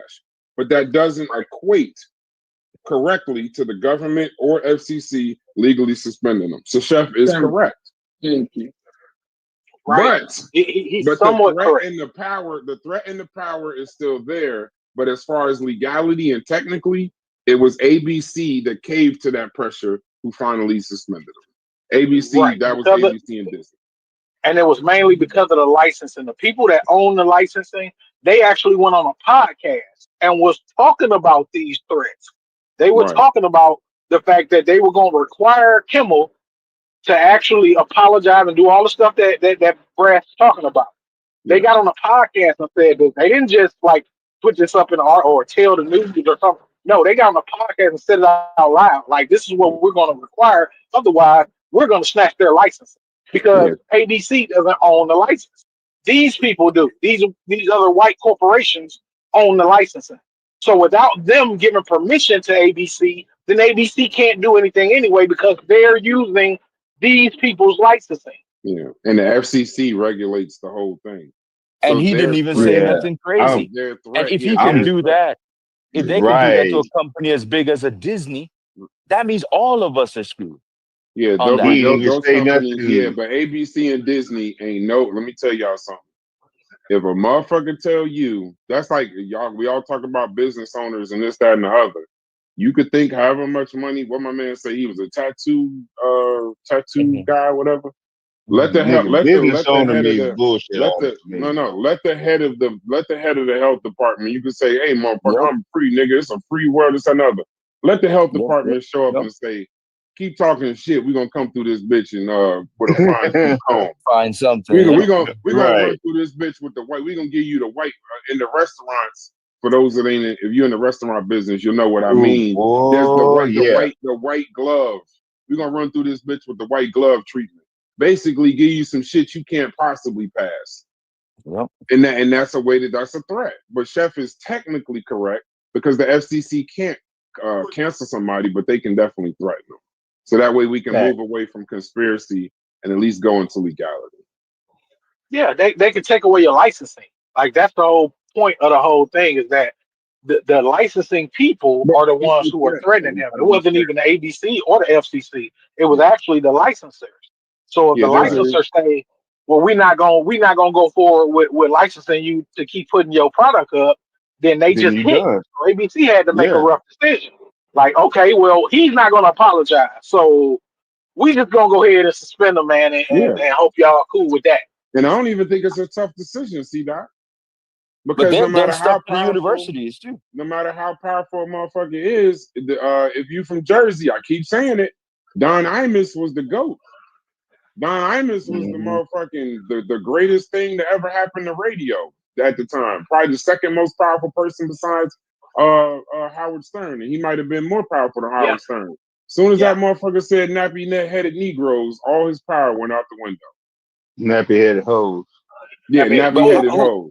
Who fired him though? Who got him off? There was a FCC. The FCC got involved also, and they were Really? talking about this, that, and the other. And then the sponsors for the radio station, and he wouldn't apologize. They made that motherfucker comfortably retire. The FCC threatened to remove licensing, and you can't say no shit like that. No, not only that. The college, what's the dude? Brand, I think that's his name. The guy that was in charge of college sports. He said, "We just won't let y'all show any basketball games at all." I wouldn't agree with threatening Don Imus for saying that from the FCC. Now, if your people that watch your show want to say, "I'm not going to support," I don't know if I'd agree with the FCC doing what they did with Don Imus. I don't know. Do you guys agree with that? Wait, it wouldn't matter. Female basketball players, nappy-headed hoes. Let me ask you a question. Was that against FCC rules or something? That's I mean, it's inflammatory. I'm not saying it's not. That ain't commentary. That's racist as fuck. No, he said it's inflammatory. I see. Well, if but if you're watching a basketball game, let's say you watching the Lakers and the Knicks, and Reggie Miller on TNT say, no, not Reggie Miller, Ernie Johnson on TNT say, look at them protruding mandibular, long leg, big lip niggas shooting threes. With the fucking 2C head. I don't think the FCC need to get involved. I mean, shit, like we should know. Okay, so AI is saying the FCC didn't get involved in Don Imus stuff. Right. The FCC did not formally threaten Don Imus with penalties or action over 2007 racist remarks. I'm gonna read it. How did he get off racist action? I'm gonna read it here. Penalties or action over his 2007. You gotta read it. We got the original point. What I'm saying to you has been, how did he get off? It's a separate question. How did he get off air? And I'm gonna ask you a question before you answer that. It sounds like you don't have a problem with him saying nappy-headed hoes. No. I have a big problem with him saying it. Right. But I think that the FCC, to me, it's kind of hard. It's a governmental body, and the First Amendment for freedom of speech says that the government cannot infringe on your rights of speech, right? And so And so you're going to hear all kinds of wild speech. And I don't know if I'm not saying I'm right. I could be wrong on the way I'm thinking about it. I just don't know if I would respect the government. They're saying that Don Imus, even though he's regulated, Don Imus is definitely regulated by the FCC. Yes. But in this case, it says the public. His outrage was public, civil, advertisers, and politicians. Yes, exactly. So Staples, that's what drove him off. Yeah. Staples, Procter & Gamble, General Motors pulled out. MSNBC canceled the Imus in the Morning show. Right. And it was corporate and advertiser pressure. Right. The FCC did not step in. Correct. So this is different than even the Kimmel issue. Because the Kimmel issue. Yeah, because the Brendan Carr did not step in and say something in regards to this. This was politicians. This was public pressure. This wasn't federal pressure. Which is what I agree with. You should be able to free relative to say whatever you want based on the First Amendment. The government should infringe your speech, but everybody that's listening to you should be able to say, "Hey, look, I'm not going to support this dude anymore." You know. I don't know and that nappy-headed hose. I don't know if that's protected. Hold on. I don't know if that's protected under the what's the name. But we're getting away from the point. But it's just an interesting conversation. So there's hate speech laws, maybe, or hate crimes. Because I don't think know if that would be considered a crime. I think that would be considered hate speech. I'm not sure. I don't know if America has hate speech laws like that. I know Britain. I'm about to say. Well, it depends on what we're talking about. Because if you're talking about people like Nick Fuentes, who is a white supremacist, he says all type of crazy stuff on YouTube. Right. But as far as if he was working for a corporation, ABC, MSNBC, something like that, he would have been fired a long time ago. You know what? It says he would have lost money. It says it is protected for the racism, sexism, and it is protected by free speech. First Amendment. Yeah, it is protected. Oh, okay. Yeah, I wouldn't think nappy-headed hoes would be hate. So then I'm about to ask what I'm saying? The question then how come if I say I'm gonna kill you? No, let's say no. If I say I hate you, it's no issue. But if I say I hate you, nigga, it's a hate crime. Yeah, because it got to be because I think that's if you say I hate. I think that's if you say I hate you N-words in the action, and then you're committing a crime, like you're beating them up or something. So the crime, right? So the word. I don't even think saying I hate niggas is considered hate speech. Like, you'd have to put something behind that, right? No, because it's hate speech. It's hate actions. It's hate speech. Yeah, because anything dealing with race, anything dealing with race, gender, anything dealing with race, gender, ageism, are protected. So therefore, you can't make discriminatory comments against those three protected things. So if you make speeches directed at hate against those three, then it's going to be considered a hate speech. Yeah. Okay. I hate you. If I just said I hate you, then that's not necessarily hate speech. If I said I hate gays or I hate F words or N words or whatever, that's hate speech. Okay. Yeah. Okay, my bad. I was wrong. According to AI, it's saying hate speech is generally not a crime in the U.S. because of the First Amendment. Not a crime, but we're talking about what would. It says, however, when hateful speech escalates to illegal acts, such as true threats, incitement or imminent lawless action, or forms of discriminatory harassment, it can become a crime. I feel like we're away from the comment. I get it. Yeah, because I think what we're talking about, like not necessarily hate speech, but what y'all were talking about, never mind. Not even gonna make it. Yeah, I know.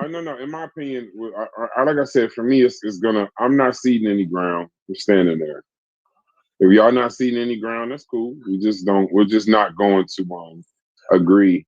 And I'm not even leaving from my first point. I know we brought up a whole bunch of other points, but I'm with Malcolm X on that. You stick a dagger in my back 9 inches, you can't pull it out 6 and call it progress. You just can't.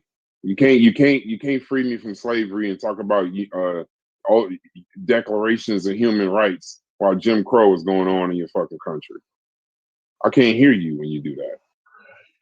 Yeah. Okay. If we're going back there, then I'm with you. I'm with you, Brad. So I've been conceded that. Like I can't. I've been right there, Yeah. right? I've been right there. Is the Isaac Woodard blinding in 1948, and that whole promotion and publication that galvanized and other people to start fighting to endorse civil rights, and that's what precipitated the U.S. signing the agreement, and then people started fighting to have those things actually be enforced. And it's like you're obfuscating all of that, because you got to remember Jim Crow was legal because of Plessy versus Ferguson. So the separate but equal cause was a legal thing that had to be overcome legally. And then you're discrediting the work of the Thurgood Marshalls and all of them people that was in the United States and inspired by those clauses and held the government and other people to the fire so that we could walk around and do what we are doing now. And by the way, y'all said that the UN documentation, the UDHR was adopted by the United Nations General Assembly on December 10th, 1948, with a vote of 48 in favor, 0 against, and 8 abstentions. The State Department historical records note that the U.S. has supported the human rights objectives, including the Universal Declaration of Human Rights. The Oxford Public International Law confirms the vote count and the fact that the U.S. voted yes. But Anathema's point still remains: it's not law. It's not what it is. Just a declaration. It's not a law. Just a declaration. Happened to Isaac Woodard, and when they blinded him, the veteran that came home in D.C. on the elevator. And that put the highlight on this thing that was happening. That was the galvanizing point for the whole civil rights movement. Right. It wasn't the bus thing and all of them something there. And that's when they started strategically planning and setting up things to get cases in out of court to change law. Right. That people discredit them about. And that's why the strategy that them people was using in the time that they was operating in on some Monday morning quarterbacking. Because we do that too much, I think. I agree. And that's why when Malcolm X went after that's when Malcolm X stopped talking about black rights and just say that when the United States is doing to us is a violation of human rights. He used that order signed in 48. That's what he was talking about. When he went to the UN National General Assembly, that's what he was talking about. Y'all talking about these human rights, and y'all still got fucking Jim Crow. So question, brother. So when the government does impede on our human rights, do we not have the right to resist? I think that's what would be a good example. Would be Martin Luther King. That's not at all what we talking about. Martin Luther King, correct? But that's what I'm talking about. Didn't you say that they didn't sign it though? But we're talking about the universal human rights that we do have. But didn't you say they didn't sign it though? Okay, but hold on. We have human rights though in this country. I'm just other laws. Sometimes when we make these points, hold on, brother. Let me make my point. It's not for you to determine what my point is going to be. You asking me a question. Yeah, but let's stay on topic. I'm on the topic of what I'm talking about, brother. But you just said they didn't sign it though. Brother. Whether they sign it or not doesn't mean I don't. It's not important now. No, I can't talk. Whether they sign it or not does not alleviate the fact that I'm born with universal human rights. That's crazy. While in Jim Crow, the signature their signature didn't give me universal human rights. You said they didn't have a. I'm born with that. But can I get to my point that I'm trying to make? So the point that I'm making is this: when the government does impede on those human rights, right? Do we not have the right to resist? Yeah, we got the right to resist. Okay, so I'm actually reading John Locke, right? No, I'm just trying to obfuscate these. If you was born in the village If you was born in the village, you would not have no universal human rights. It's because of the Western people and their concepts that you even think like that. Yeah, You wouldn't even I think can like stop that. me. You was not KJ, in and of the Western continent. What are you talking about? Like, how are you saying this, B?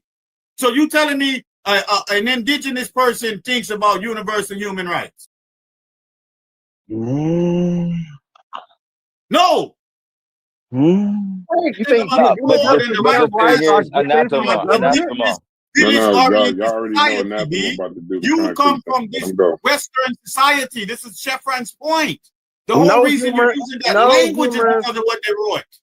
No humans are born not liberated. Okay? Oh my God. No, man. Anathema. Anathema. Let me ask you another question, yo. He derailing us. He derailing us, yo. Let me ask you something else.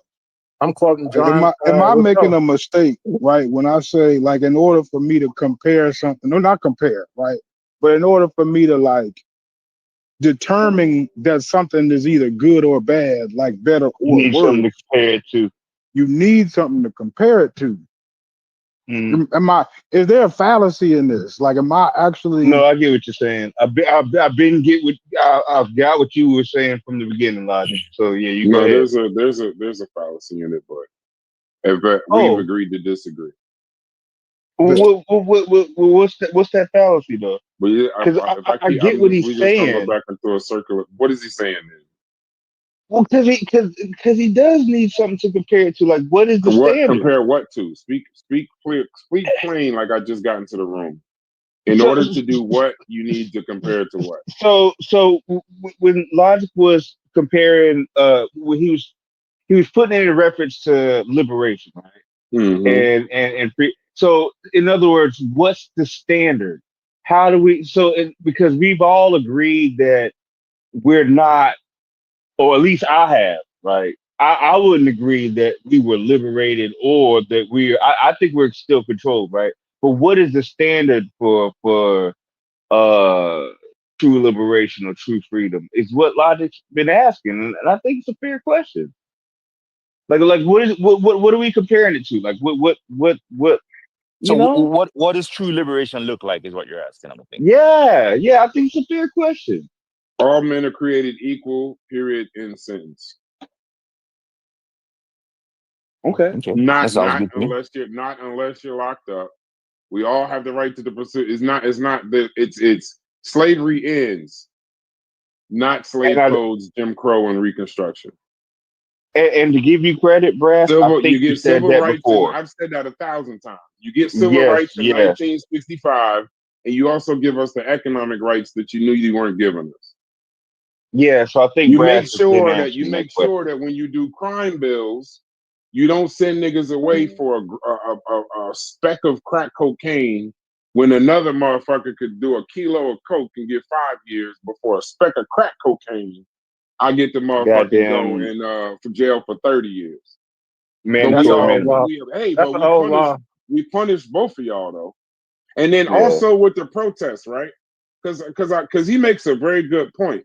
But I also do understand that while we have the protected right to protest, that right to protest, it ain't like you could just walk outside the house and go walk down the street and start shutting shit down. You going to jail. That protest that's restricted. You need permits because the Constitution says essentially. Hold on, cities require permits for these protests, and then most times push demonstrators in the free speech zones in any city. On top of that, I know y'all remember George Floyd. They allowed them motherfuckers to protest until they didn't. They started locking them motherfuckers up, tear gas, rubber bullets, curfews, and then after 2020, they increased the penalties for blocking traffic and protesting their pipelines. So once again, this is just another case. Now here's the thing: if you retaliate in the workplace, you risk being fired or blacklisted. Because some of those people, they took their faces and sent their faces to their jobs and got them motherfuckers fired. And then on top of that, you can protest, but even that freedom and that liberation is within the boundaries that they set for you under control. You cannot just right now go right outside right now and go block 6th Ave in Times Square. Your ass going to jail. And you can sit up there and talk that all people is born with unalienable human rights. And they're gonna tell your ass, listen, put your thumb right here, grab your nuts and cough. You going to jail, bro. So basically, this freedom that you keep talking about, there's some. Do you have the right to protest? Only where and when they say you can. Because if they tell you can't do it on Friday, your black ass is doing it on next Monday. Okay. Whenever Still they control say mechanism. Yeah, still control mechanism. Yeah. So basically, you uphold the social critical theory, social construct and critical theory view. I don't know what you're saying. There's two views. It's called Elaborate. One is called social construct and critical theory, emphasis the powerful and often restrictive role of societal norms and systems and institutions. And then there's the liberal and existentialist thought, focus on the individual's inherent capacity for free will and self-determination. John Locke would be a liberalist and existentialist. He believes that we all are born free, but with chains, right? So in order to, what does it actually say? Later, Did you just say John Locke, like Locke? Yeah. Mm-hmm. Okay. And his treaties of do you know he invested in a Royal African company that was trafficking enslaved Africans across the Atlantic? Here we go. No, I'm just trying to say. No, I did not know that. That's a fun Snapple fact for sure. I did not know that. No, But, I'm just trying to. It just reminds me of the same thing that we got to keep in perspective when you call somebody, because I don't think we call them that. I think history calls him the father of liberalism. He does believe all men are born with natural rights, life, liberty, and property, and that governments exist only by the consent of the governed, and if they fail. Okay. Yeah. But then it also shows, he says all men are free and equal, but then he helped draft the fundamental constitutions of Carolina, which protected slavery and gave masters absolute power and authority over enslaved Africans. So while he wrote about liberty, he excluded entire groups, Africans, indigenous peoples, the poor, from those rights. Locke invested in the Royal African Company, which trafficked enslaved Africans across the Atlantic. Now go ahead and keep telling me how he's the father of liberalism. Right. So, but I just want to read the. Westside. Sometimes you gotta let shit breathe, my nigga. All right, go ahead, bud. Okay, and so you're when Jay-Z say allow me to reintroduce myself, you gotta let it breathe. Yeah, so you're upholding you keep quoting that man though. The social construct and critical theory view. That's the opposing view. John Locke though. Why you keep quoting him? We're not worshiping the person. We're talking about his theory. Okay, this is his theory. Why? How can I listen to his theory, but in practice? No, seriously, that's a serious question. Because why would I listen to his that's theory? the thing. You can't look at his. I don't think you can look at human beings as perfect, bro. No, I'm not. No. I'm not looking at him as perfect. I'm saying I understand that when Thomas Jefferson said all men are created equal, outside in his backyard, he had 600 slaves. Yes, but yet still MLK and them use that same document. That ain't perfect. Yeah, but MLK and them use that same document to say that, hey, you guys said all men are created equal, you're not living up to it. Right. And use that same document to change the laws. That's a better point. How is that the same? Made right there. How is that the same? It's a better point. Because he used the same. Because he used the same document that you said was created by this person, this racist person, right? He used I understand. No, listen to me. I'm not saying his document is flawed. I'm just saying, which document am I supposed to listen to?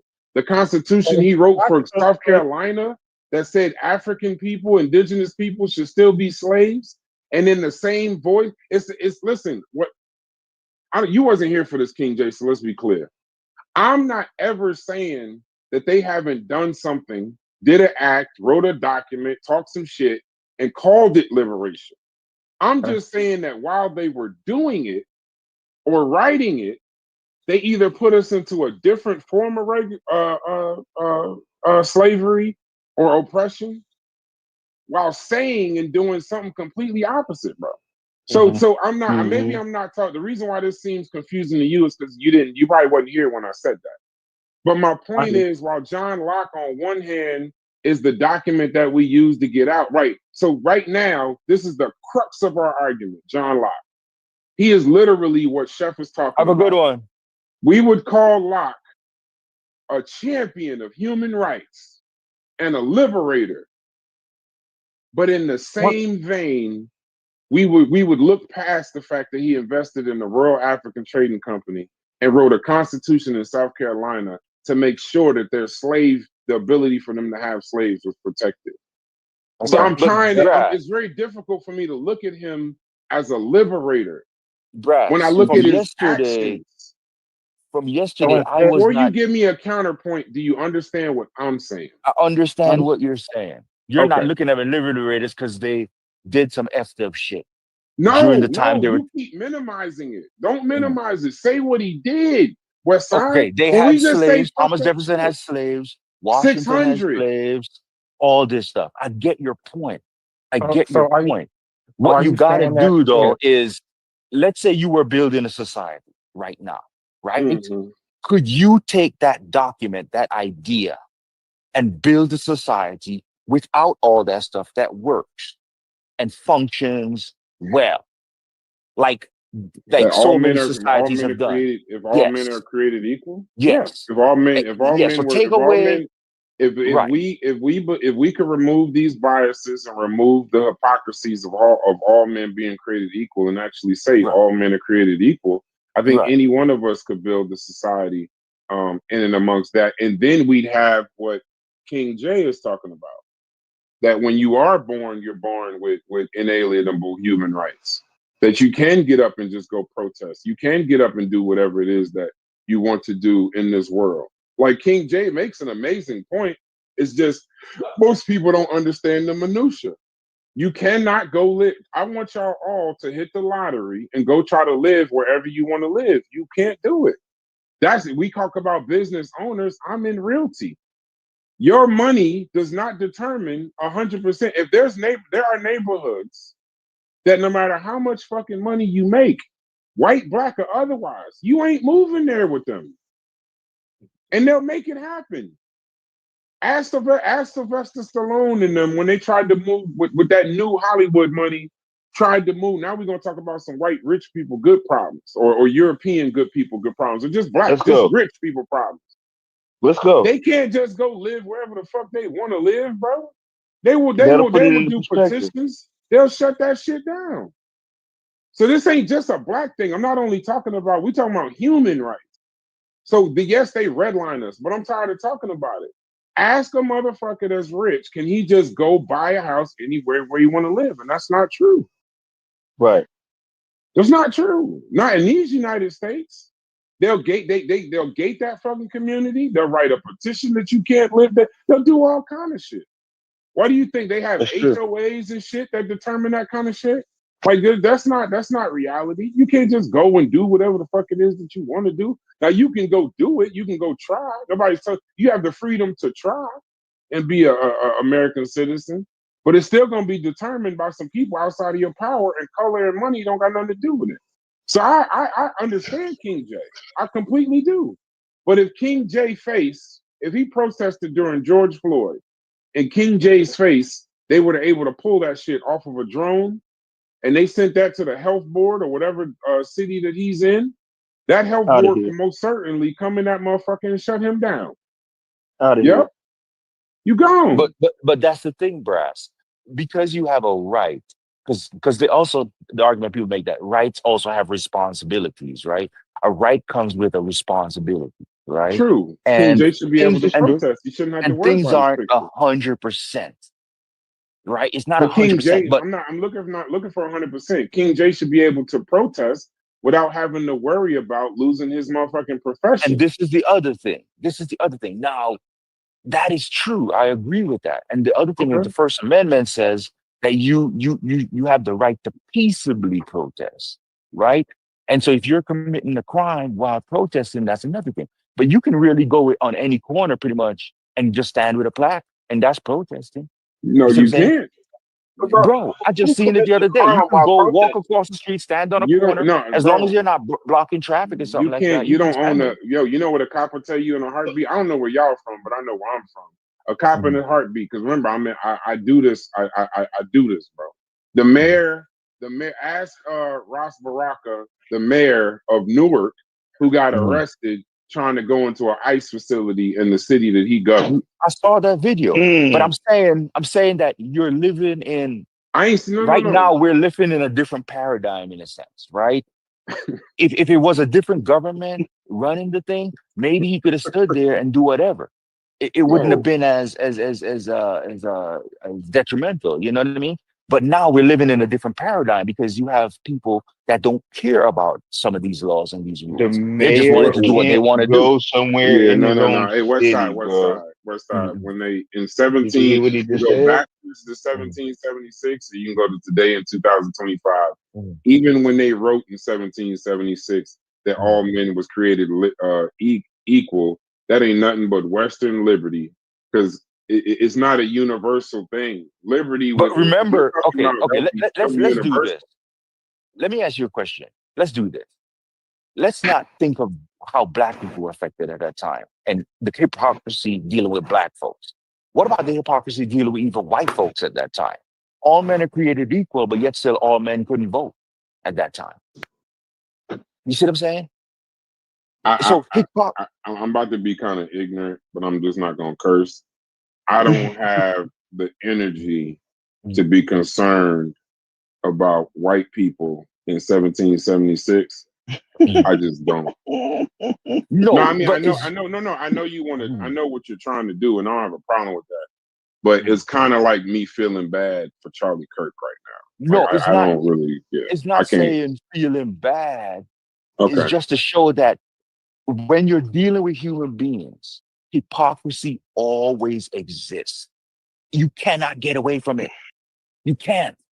That's how I've thought about it, and I don't know if someone can help me and find the situation where human beings are not hypocritical. I can't find it. A part of being human is being hypocritical. Now, I feel like by identifying that you're hypocritical, right? Hopefully, it gets you to think differently and realize when you're being hypocritical and adjust your actions to suit. But you're talking faster. about Pete. You're still. One thing I've tried not to do on this West Side, and I'm not trying to just defeat your point. I'm listening to you, but one of the things that I can't do in this conversation is I don't want to start talking about people, because once we start talking about people and humans, we're talking about evolution, and we're 99.9% the same. So we can't believe certain things. That's why I stated structures and systems and institutions. Those same structures and systems and institutions in 1776 are the same damn near structures and institutions that we're dealing with in 2025. Structure, systems, and institutions. And so that is true. so even if you feel a certain way, or if humans want to change a certain way, those humans, it's very difficult for a person to fight structure, systems, and institutions. That's why as soon as y'all started talking about white people, I left the conversation. Because and that's a good way to do it. White people have to be now. They're calling us inherently savage, and I'd have to fight them. I'd have to say that they're wrong, that we're not inherently savage, while also somehow saying that they are. And that's also using the evolution of humans for me, but then trying to use it against them. So I'm trying not to talk about people. So when we bring up Western civilization, we're not just talking about Europeans, because y'all said it yourself. If that were not you, but their argument is that black people those Haitians would be considered Western civilization. All of it is Western civilization, whether they brought you here or not. That's their argument. So it's not people. This is structure, systems. You can fight people, most certainly. But if you do go stand out on that sidewalk, like you said you could do, now I want you to go to Times Square and stand on the sidewalk with a sign that says, fuck white people. You can do it. No, you can't. I think you can do it. No, you can't. So check You it might out. not want to do it, but I think you can do it. No. I mean, Let's say I could be wrong. the NYPD will walk right up to you and say, "This is a public sidewalk." They'll pull that motherfucking sign down, bro. Or I don't. No, at the Hebrew threat of Israelites someone- out there protesting and talking all kinds of wild Yeah, stuff. but they got DC licenses. and all No. Listen. I'm They got familiar with the 501 Hebrew Israelites. They got licenses and they get told where to go. They don't just wake up and set up shop. Right. Well, even then, I mean, they're still out there. And sometimes they tell them motherfuckers they can't use megaphones. I've seen it in Times hold Square because the Well, sound travels too far. on. While I got it in my head, but they're still out there. Yeah, while I By got this thought in my permission head. of the people they're talking about. The same government that they're talking about, the same white people that they fucking hate, they got to go get the permission from in order to do it so they can tell them when and where to be able to do it. And trust me, if the NYPD want them motherfuckers gone, they gone. So let me ask you a question. So that ain't. Yeah. Right. Let me ask you a Hold on, question. Hold on, let King J get in Right, here. Real quick. Because Anybody I else don't think available? I can't keep talking about this all day. I got you good. I Okay. don't think that like adhering to society's laws is like appearing taken from your personal liberties. Like if it's a stop sign, I'm gonna stop at the stop sign. Right. But I wanted to go back to what he was talking about earlier because he tried to. He said I couldn't use lock, but he's still taking. I didn't say you couldn't use lock. I want to use lock because are you using Hobbs? No, I didn't tell you not to use lock. You can use it. I wouldn't tell you not to. But the reason you said was because of his racism. But I kind of just think that was kind of like the time period, like the mood of the time. Because, like I said, if we Thomas Hobbes was the other theory, right? The viewpoint that you're standing on now, with basically What is it? Spell it out so I can just know what it is. Thomas Hobbes. Thomas H-O-B-B-S. Hobbes. Is that what you're saying? Yeah. H-O-B-B-S? Yeah, he's the father of philosophy, political philosophy. Like you said, Hobbes was the founder of liberalism. Mm-hmm. So those were the two, going back at it, at each other back then. But they both were racist. Yeah. They both were racist. So it's like that just was the the mood of the environment of the time. Mm-hmm. But that was the philosophy. So you're taking a point now that Hobbes created back then, was that basically you do have personal freedoms, but let me read what he said. No, Thomas Hobbes. I just didn't know you kept. Thomas Hobbes is liberty while supporting slavery. You can't have universal liberty while supporting slavery empire. So he's basically saying you're not free, you can't be free, and that order requires your obedience. Conform to this exactly. So that's you don't have a problem with that, would do you? Yes. You do? Yeah. How does what that happens? Because what it does, I'm gonna say it, because it justifies absolute state power, and then the resistance that you was talking about earlier, there's no room for it. Mm-hmm. Even if the person that is oppressive, basically what Hobbes is saying is that you're not free, you can't be free, and in order for us to keep order, you have to be obedient. But the problem is that's assuming that the sovereign power at the time is good. Right. If the sovereign power at the time is tyrannical, then you don't have any right to resist. If they're good, they're basically saying sovereign power, they'll do right by you, but you got to follow these set of rules and be obedient, which I guess some people that would have matched kind of like US in a way, but that's if the US government is fair to all people. But if you don't even run a communism type of government. I kind of think I agree with Hobbes in this way. I think that I think true liberty is probably impossible. I knew you would agree with Hobbes. Yeah, I kind of agree with him in that way, that piece of it. I think true liberation, that's why Logic's point is very important, trying to find something to compare it to, because I do believe true liberation. It would be kind of difficult to say that they're doing something that's, if we haven't seen it or nothing to compare it to, we're expecting Western civilization to do something that's never been seen. And I can understand that. I do understand that point. I just don't accept it. But I do understand. Well, then how does Chef not win then overall? Chef doesn't win because his argument is that they went around sprinkling liberation. My argument is that what he's calling liberation ain't real. They went around with like Corey says, they went around with a can of spray paint. But even that false bullshit that we think that we have would be the standard, though. Not necessarily. Well, it would be the standard. It would be the standard that they give you, not the one they write about. The standard, and not even the ones that they actually uphold themselves in reality. King J said, yeah, the standard is what King J said. 1948 Universal Declaration of Human Rights. That's the standard. It was passed 48-0, but it wasn't a law, so nobody had to follow it. But that's the standard, right there. That's why they did it. Why you think the United Nations they don't play it? They're not playing. They did that for a reason, and people agreed.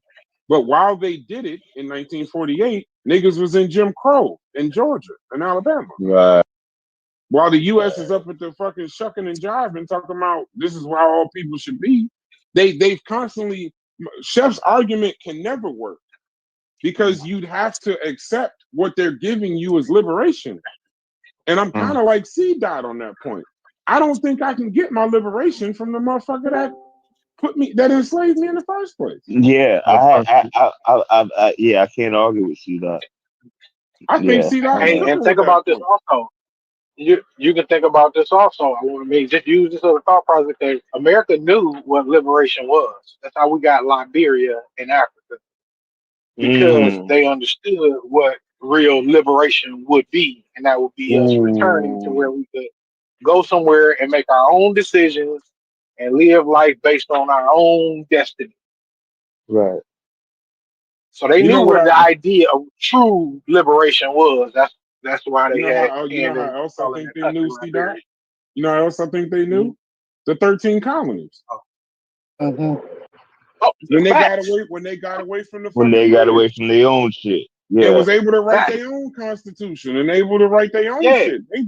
They know what it's like. They knew what it was. Fucking truly free. They know what that shit is like.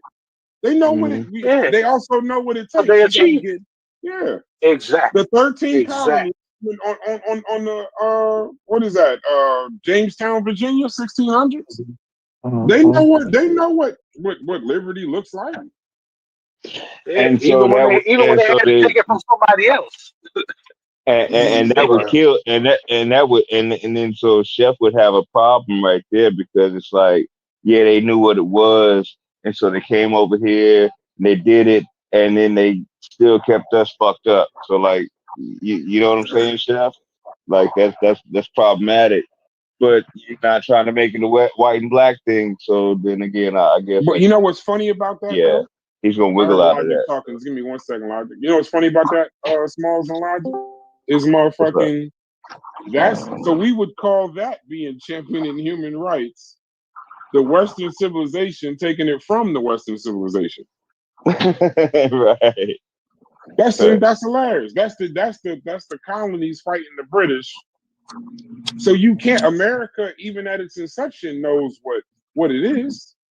They just don't give it to no. Yeah, they just didn't give it to nobody. They didn't even give it to poor white people, because some of them amendments say the poor.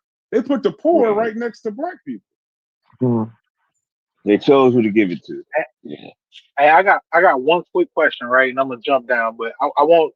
Like, I don't know if maybe it's something that y'all can maybe consider talking about in the future or later on or whatever. But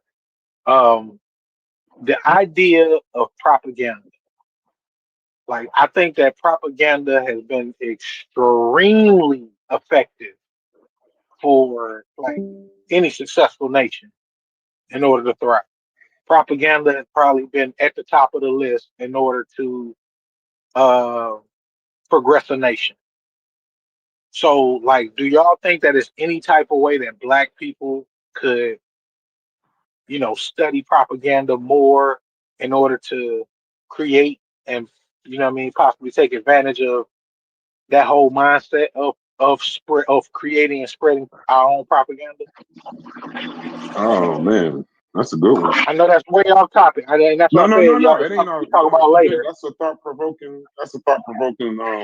Statement. Because my first statement would be, I think propaganda.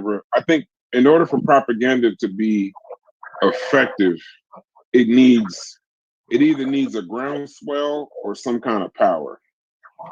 So I think if we can get a groundswell, yeah, man, that's good. I don't know, bro. That's a good. Thank you, bro. Let me add to that. Propaganda is not a good tool for Black people. Because propaganda is based on lies. Right? They based on ideals. They promote ideals that they believe that everybody that they send to other countries to believe in order for the opposition to believe that this is what occurring in one nation state. Like when the Russians used to have their own propaganda, when they used to say, there's no hunger in Russia. We can't understand what you're saying, Stupid. Yeah, you real muffled, Stupid. I want to hear what you're saying too. Something over your microphone. Okay, hold on. Hey, C-Dot, real quick. Do you think that YouTube will be go ahead. Yeah, propaganda is not a good tool. Don't go down that road. Because it's an idealistic message to your opposition about what's going on, and even sometimes your people start to believe it. If you look at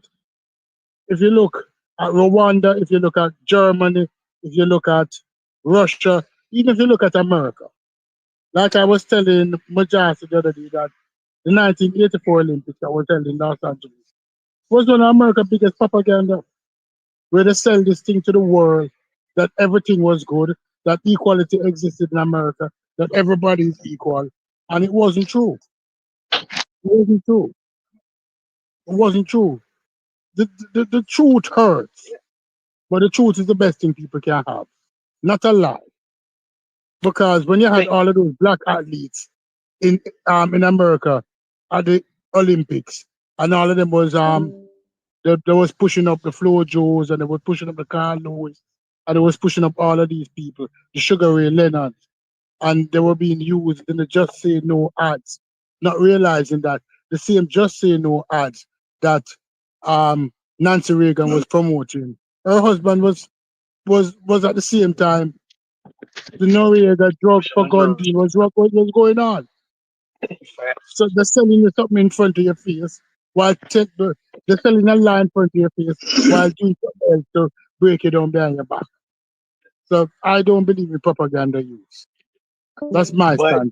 But one thing though about that, Stu, because I agree with you about propaganda sometimes does like you can put truth in propaganda also though, because if you notice like Project 2025 is propaganda, and no, it's not.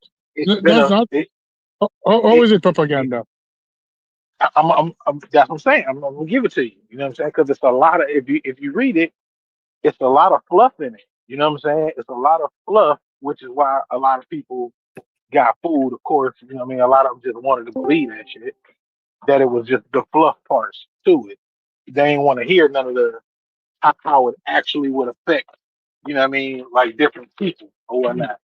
All they heard was the part that they wanted to hear, that they used to hearing. We hate it. We don't want the illegals here. We don't want the transgenders. This, that, and the third. Like it's a propaganda material based on how threatening everybody else is, and the reason why we need to protect this country. No, so, Project. If you read Project 2025, if you read Project 2025, it's not propaganda. Project 2025 is a doctrine that was being created. Will all of it be fulfilled? No. with the messaging, was the messaging of Project 2025 done via propaganda? Maybe. But the actual document itself was a doctrine. It wasn't propaganda. Yeah, Most I people agree did not with read it. It can be both, though. That's what I'm trying to tell you. Is that the way that it's rendered, it can serve both purposes. It also serves as propaganda. The reason it serves as propaganda is because it's lies inside. It's based off of lies. A lot of it is based off of lies. The DEI and them talking about wokeness and all of that is based on lies. So it's a propaganda. You're convoluting two different things. You're convoluting the doctrine and the way the doctrine is spread. Right? The doctrine was spread via propaganda, but it does not make it less of a doctrine. You have to understand that. Based on it was based on a lie from the jump start. It is based on a lie. All right. The doctrine is based on a lie, but you're convoluting two different things. I like how Steve Please broke it down. I like how you broke. I like how Steve Please just broke that down.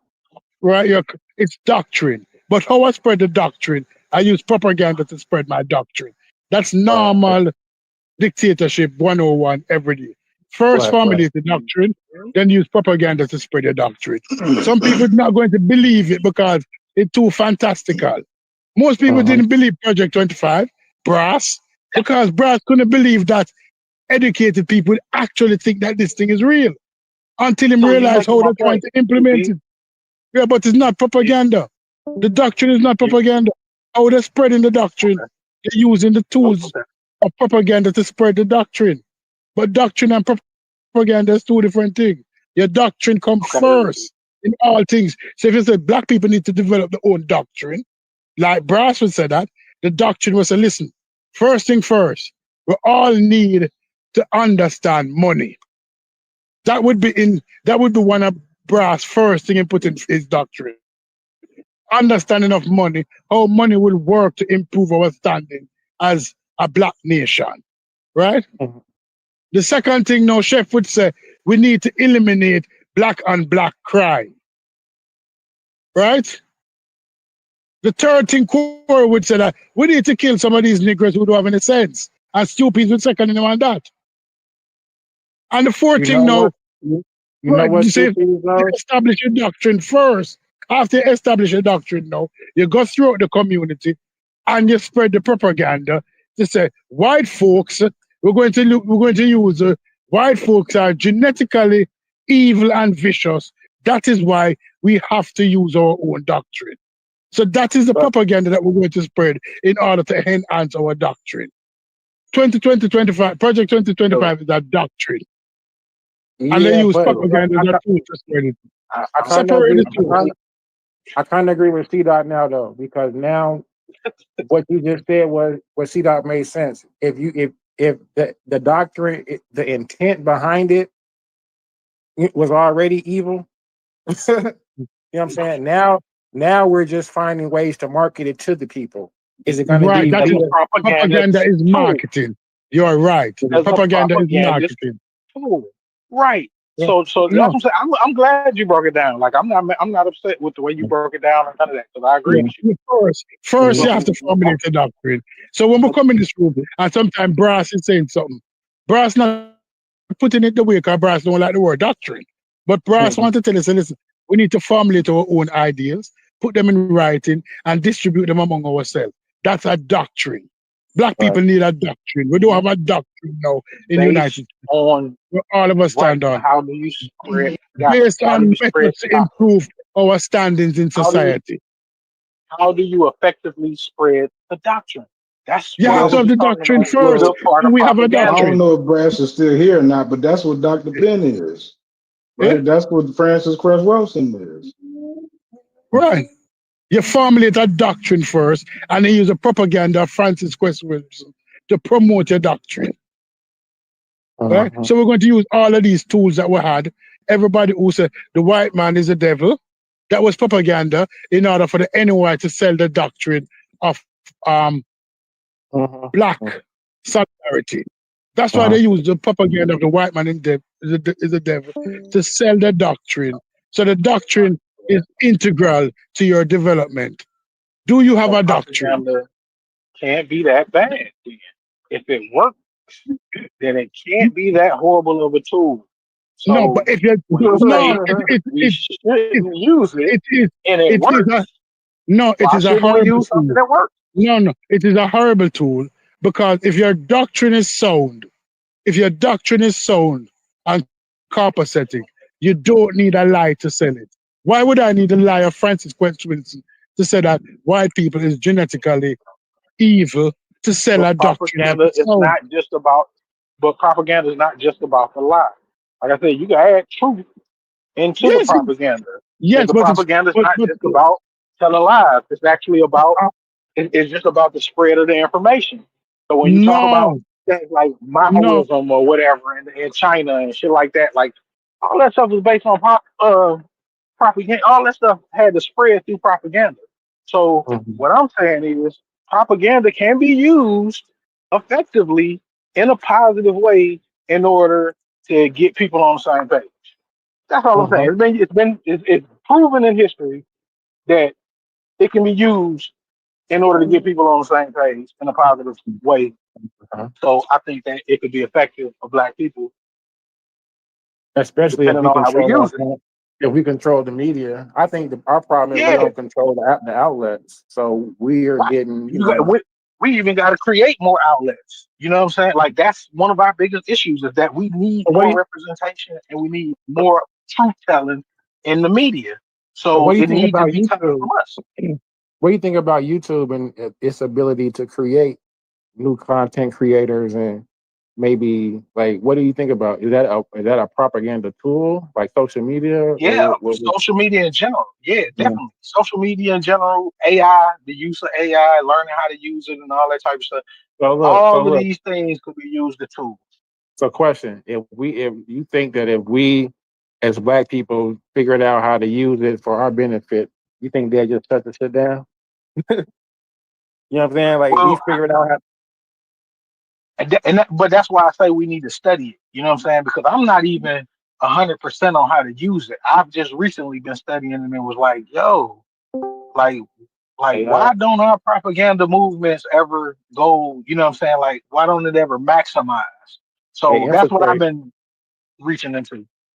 Pause. I understand. Yeah. Gatekeepers. You know what I'm saying? Like the music industry. I don't know if that's overweight or not, but like I say. Even with like the algorithms on YouTube where you're able to get the likes and the views and create like the casa nets, you know what I'm saying? Like they've been streaming for it, you know, like I want to stream. You know what I'm saying? Like, but I don't know, man. I think that you can use it both for good, just like you say, it depends on the intent, you know. The intent. Evil and lies can never be used for good.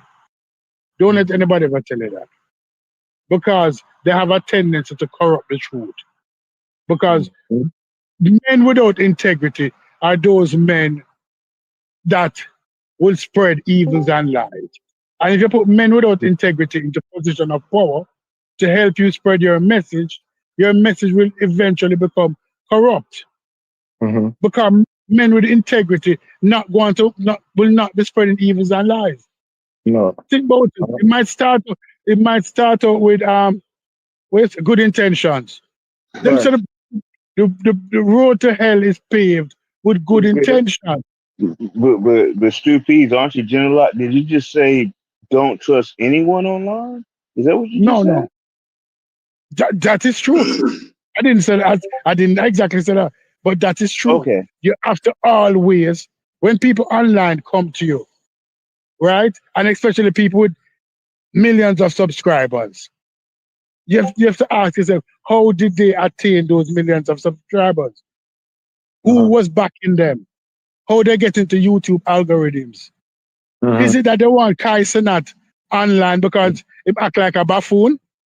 So he's selling a message to other Black youths. Act like a buffoon and you can also be successful. What is the messaging behind Kai? So don't take it for granted that some people appear to be successful. because they're promoting something. They're promoting something that you might not be aware of. That's why you Right. always can't trust what you see in front of you. Smoking You can't, mirrors. right? You understand what I'm saying? Yeah. Right. Yeah. But we need to develop our own doctrine as black people. And that doctrine needs to be expressed across. We have never had our own doctrine put together and printed and said, this is how black people move forward together as a team. I've never seen it. Have you ever seen it? Never seen it. Right. I would love to. Right. No, but who It's do we called respect in Pan-Africanism. order to who do we respect enough today to actually sit down? Like if we was able to choose 10 people, you know what I mean? Like who would be the first couple people you would choose in order to, you know what I mean, write that declaration? To be a representative from each demographic. Right. When if you look at Project 2025, I use them as an example. It's hundreds of people had write that shit in it. Yeah. It's a lot of hundreds of people write that shit. Right wingers. Like who speaks for us? Like does Farrakhan speak for us? Like will he be there? I don't know, but we never have a consortium of people together yet to decide. We've never had that. I hope Jesse Jackson ain't gonna be there. Al Sharpton, them the normal people we be in, like shit. Who do But they speak for us? kind of old now though. Jesse Jackson barely talking, barely moving. So I doubt either one of them will be, you know what I mean, candidates for it. But you know, I would pick John Hope Bryant to be there as one of the people. You know, that's coming from this side. See, now it's starting to sound ridiculous when we start to say who could be in who, and this is the only reason why I'm saying so, stupid, because I've seen a lot of successful groups be successful without a doctrine. There's no written rule. It's just fucking culture, bro. Like Filipinos, I can just like I literally can just name it right outside. Like I live in the Bay. Filipinos, I can just name one right off the top. They're pretty successful out here in the Bay. They don't have a written goddamn doctrine. It's just culturally, yeah. So I'm just saying. But you talking about on the micro. We talking about macro. You know what I'm saying? Like show on a macro scale. That would be macro, bro. They have a whole. That's not micro, bro. That would be macro. They have a whole like network where they send money back home and. Huh? But brother, you're talking. You described. I'm not talking about a city. I just said the Bay Area, which we consider, which is a region that's multiple cities, and then I could move it down to Southern California. I could move it to other states. I'm naming actually a people, brother. I'm naming a people. They don't actually have. Culture. I'm talking about a culture. They don't have a written doctrine, brother. There's nothing written. It's just culturally within them. So then maybe we should. What exactly is culturally within them, though? Are you saying? Are you saying that they don't commit crimes? They don't gamble. They don't drink. They don't do drugs. Like, what are you saying? What standard are you putting them on? Well, maybe we should talk about that. I don't know. I don't know what they do different. I'm just telling you, brother. There's no Filipino handbook, bro. There's not. I can tell you what they do, though. You're just saying they're culturally sound people. You know, their mother passed down certain values and traditions to the child. That their language they speak. They may know how to still speak Filipino. You know what I'm saying? Even though they're in America, you know what I'm saying? Like Mexican. Is it like that in the Philippines? Do we have do we have a strong, like, what is our culture like that? Something that's passed down like that amongst us, or is it? I mean, I can That's talk about my Atlanta. point. I don't think we have that, and I'm not sure writing a manifest or a handbook or something like that would really do that. And maybe it would. I'm not against it, but I'm just saying, like, there's other cultures that do well, and they don't have that though. That was my only point. I'm not We have like disagreeing with it. Yeah. But well, brother, we have parts of our culture. I mean, I'm sorry, not parts of our culture, but parts of our people. Like a large, it's a successful portion of our people also. Like I can take you to affluent black neighborhoods. I mean, so like I don't understand how like that's why I say I believe that you're speaking more so on a micro scale because you're talking about people that you're familiar with or an area that you're familiar with. But outside of that area, how do those people do? you know what, man? Is their country doing great right now? Perhaps I am. You know what, brother Dot. Like the thing is, some people don't concede in these conversations, and so perhaps I am. I think I wasn't speaking on a micro level, but perhaps I am, and maybe I'll just I'm gonna just shut the fuck up and maybe you know what I mean? No. Like maybe do some You research, good, bro. Like I ain't trying to discourage you. Exactly that what you just said.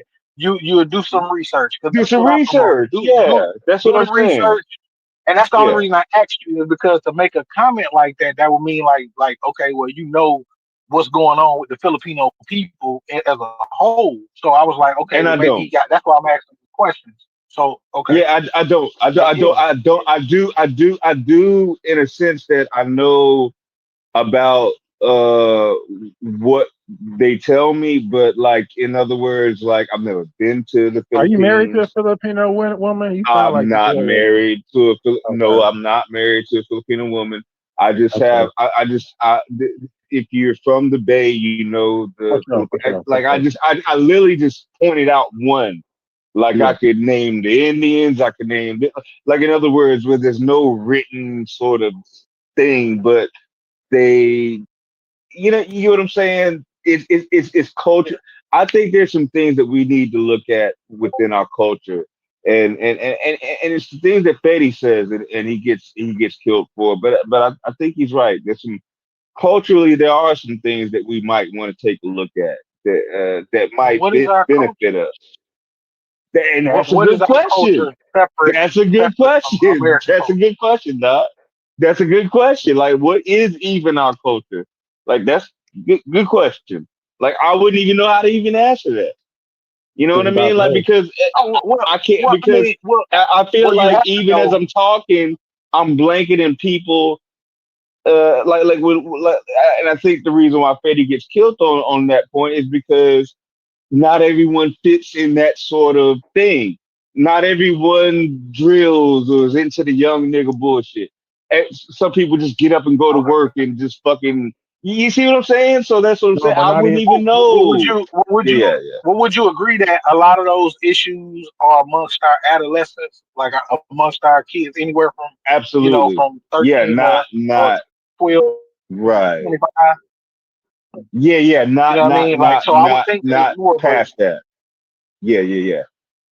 Right, but I would think that it's more of a cultural youth issue because I don't see it with just black people. I see it within this whole entire country. You got issues from left to right. So you know what I mean. That's why I don't like. I personally don't like to pinpoint and just say black people are just doing this culturally or whatever because like gun culture is a part of America. It's a part of you know what I mean. Like it's ingrained in this country. You know what I mean? That's people are I'm 2A. You know, I'm pro 2A. You know what I mean? People consider me a leftist, but I'm pro 2A. I love guns, but I'm not the type of person. I don't illegally own guns. I'm licensed to carry, concealed, the whole 9.5. So I do it the right way, but I do still love guns. So it is a such thing as a gun culture in America that I think a lot of black people just tend to be kind of like it's gravitate. It's something it's exhilarating. You know what I mean? When Yeah. you to go out and shoot a gun. You know what I mean? When you're on a range or whatever, or you know what I mean, in the woods, it's just an exhilarating feeling to shoot a gun, even if you ain't shooting nothing but a target. Yeah. So I think that is something that most Americans like had this like yearning for. You know what I mean? To just shoot some shit. We want to either Yeah, shoot so something or we even want to break something. Well, go ahead. yeah. No, I was about to say, so even when I'm saying culture, like I even got to clean that up based on what you're saying. Like, yeah, I get that. Yeah. I feel you. Because that's not a racial thing. The 2A thing is a I'm a 2A all the way type of guy too. That has nothing to do with black or white. You know what I'm saying? Right. So Yeah. I think Americans just like guns. We just love Like I say, guns. I think if other nations, if other nations had the ability to have guns like we do, you know, that don't have the ability, like once they get a itch on it, it's over with. You know what I mean? Right. You just don't block me. I think there's a nuance even in the gun culture. But my question, so under the black banner, right? There's somebody that's going to identify as a Hebrew Israelite. There's somebody going to identify as Kemetic. Somebody's going to identify as a Native Indian. Somebody's going to be FBA, right? Oh shit! Yeah, All good under point. black. So it's like, is that all our culture? Yeah. In one, good like, point. I mean, like, We multicultural. We are everybody's multicultural for the most part. that's Though. what it sounds like. Everybody in the world is usually in some way, shape, or form multicultural. You know what I mean? Unless they've been isolated to themselves or whatever, either be somewhere. But for the most part, like a lot of people add and take away and you know what I'm saying, change things about how they Is Billy Bob multicultural? Because that motherfucker will kick motherfuckers out of his own shit. Like you can Billy Bob don't give a fuck how white you are. If you pro gay, you ain't you out, nigga. I'm just saying, is Billy Bob that multicultural? Like they got a lot of goddamn power, and it seems like one way. They've stolen more culture from other cultures than anybody else. They literally are everywhere, sprinkled everywhere in the world. White people, Europeans are everywhere. You know what I mean? They made sure of that because their whole mission, like I said, when you go and look at history, a lot of their missions was to conquer. You know what I mean? These were people who were bred to conquer. They got up in the morning, it's time to go take some shit. You know what I mean? And they kept that going. You know what I'm saying? Throughout large portions of history, a large portion of those people had that mindset. That's why they was able to get so many people to go out and fighting wars. You know what I mean? Dying wars. They knew they weren't gonna make it through because the idea was to win and to conquer. So. So even when you think it's their culture, it might not be their culture. In other words, what you're saying, basically, right? Yeah, I mean, but it depends on what you, like I said, what's a part of what we're talking about. What's a part of your culture? Yeah, because like celebrations can vary, but it's a lot of black people that celebrate Christmas. That ain't in our culture. You know what I mean? That's something that became religious or added to the religious culture that we just adopted. Just like Easter and all the other little holidays and shit. You know what I mean? Like we just adopt that. Just like people who come over here or immigrate here, they adopt those cultures also. Because a lot of them start celebrating Thanksgiving, celebrating the 4th of July, you know what I mean? It's an adoption. I see what you're saying. We kind of all share culture in a sense. So, but I understand I understand the difference. I don't want to act like I'm dunce with shit either. You know, I think when people talking about the bad parts of black culture, quote unquote, they talking about violence, which, you know, it's something that I believe it was learned. You know what I'm saying? Violence was a learned experience for black people in this country. So I think that we perpetuated a lot more than other people did. In a you know what I mean, in a sense, in an era. I think we had an era where we perpetuated more violence than some other people did. but other people before us were perpetuating the same amount of violence, if not much more. You know what I'm saying? So we all have our areas, you know what I'm saying, our gray areas in history. I think more of recent, we've been highlighted more so than everybody else. Right. And I believe that's a part of that white supremacist propaganda, though, is to highlight the badness of everybody else. You know what I'm saying? Anything happen bad, we need to make sure we put that on the big screen, even though it might be a minuscule situation. So in different ways, you know what I'm saying? I believe there's certain ways that we might be able to make propaganda work for us. I think, like I said, we just need to study it more and make sure that it's effective to the positivity that we want to push forward for Black people, especially to get us together on the same page with something. Because Pan-Africanism is about accepting all of those, like the brother was talking about. If you are, you know what I mean, if you are Black nationalist, if you are Christian or Muslim or whatever you like, whatever it is, as long as you understand that your Blackness come first, Right. then we should be able to work together in some way, shape, or form. Yeah. So I personally, my personal form of propaganda is Pan-Africanism, even though if you, I mean, my definition, like, it's not a lie. You know what I'm saying? It's just an ideology. But ideology can become propagandized, and I believe that's something that we should be propagandized. It's Pan-Africanism, because I don't know nothing else that bring us all together with one purpose. What part of the coast you from? You from West Coast or East Coast? No, I'm from the South. I'm from Atlanta. You from Atlanta? Okay. Yeah. Yeah, I mean, There's a lot of good networking systems down there. yeah, that's why I think I get so passionate with a lot of these conversations, is because I see it in action. You know what I'm saying? So when people try to tell me, like, I don't know how Black people don't be working together, like, I see how it's possible on so many different levels. You know what I'm saying? I see the financial people working together. You know what I'm saying? I see how they networking together here in the city. I'm seeing the political people, how they networking together on certain the activists. I see how they work together and move together, like, on so many different levels. It's just that I think a lot of times people like to cross over in the areas that they might not understand from. And a lot of times lines get crossed, and then next thing you know, we at each other's neck about something that probably could have been worked out if somebody would have just stayed in their lane. Exactly. You know what I mean? So Sounds good. yeah, man. But I think more wherever you are in America, I think a lot of folks need to really, you know what I'm saying, pay attention to how to work together. You know what I'm saying? Are there a lot? Are Do there the a lot numbers. of like? Are there a lot of like centers and stuff down there where you at? Like youth centers, like Youth centers, yeah, not necessary. not Not necessarily. necessary. I mean, well, it's youth programs.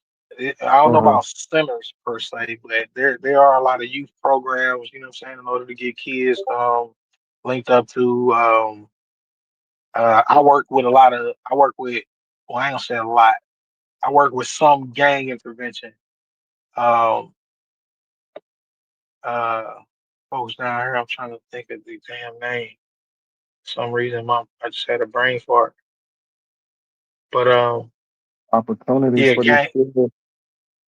yeah, it's a lot of different proponents that they can go through. You know what I'm saying? They got boxing.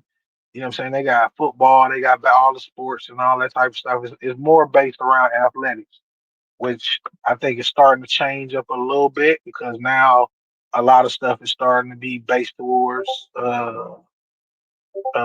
STEM, a lot of engineering and stuff like that. Like my grandson, I got a grandson or whatever, but he in the coding, you know what I'm saying, right now at 9 years old. So and that came from a program in New York because they just moved back down here from New York. And he started a coding program up there, and he just got hooked on it, and he's been on it ever since, just wanting to create, you know what I'm saying, create different characters and all that type of stuff. So it's all type of programs all over, especially down here. It's just whether or not, you know what I'm saying, people got access to them because everything's spread out down here. Right. It So you ain't gotta like have a car. Ain't nobody picking them up, taking them nowhere. exactly. You know what I mean? Mhm. You gotta have transportation down here because public transportation only go but so far unless you like really, really deep inside the city. And Atlanta is so expansive right now, you know what I'm saying? Because it's including all of the metro cities on top of that. So you got Gwinnett, you got Cobb, you got Clayton, you got um, uh, Redan, you got Decatur, you got all of these different other areas outside of the city of Atlanta that can't really be dependent on public transportation.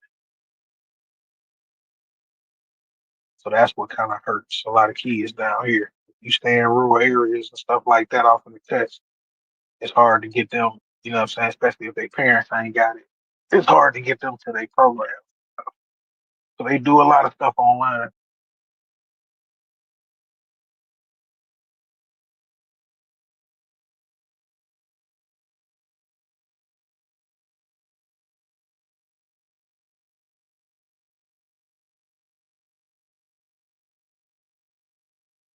Yo, y'all see that?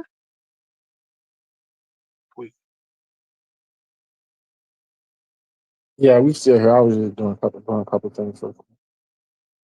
Okay. Make sure my phone ain't going. Nah, but check. I don't know if Cuban busy, but I want a Cuban to chime in on that propaganda topic. You, what's going on? What up, Cuban? How you feel about propaganda, man? About propaganda? Yeah. It could be And could it used. be? It could be used for good or bad, and it's also in fairness. Any political ideology uses propaganda. Like I wouldn't like if people say, "Oh, that's the propaganda of the Republicans." Yeah, there's propaganda, but there's propaganda of Democrats, propaganda of a socialist, there's propaganda of it's propaganda, it's propaganda in the political world, and You think it's effective? I think it's effective. Yeah. Yeah, definitely. Especially in a place like America, that's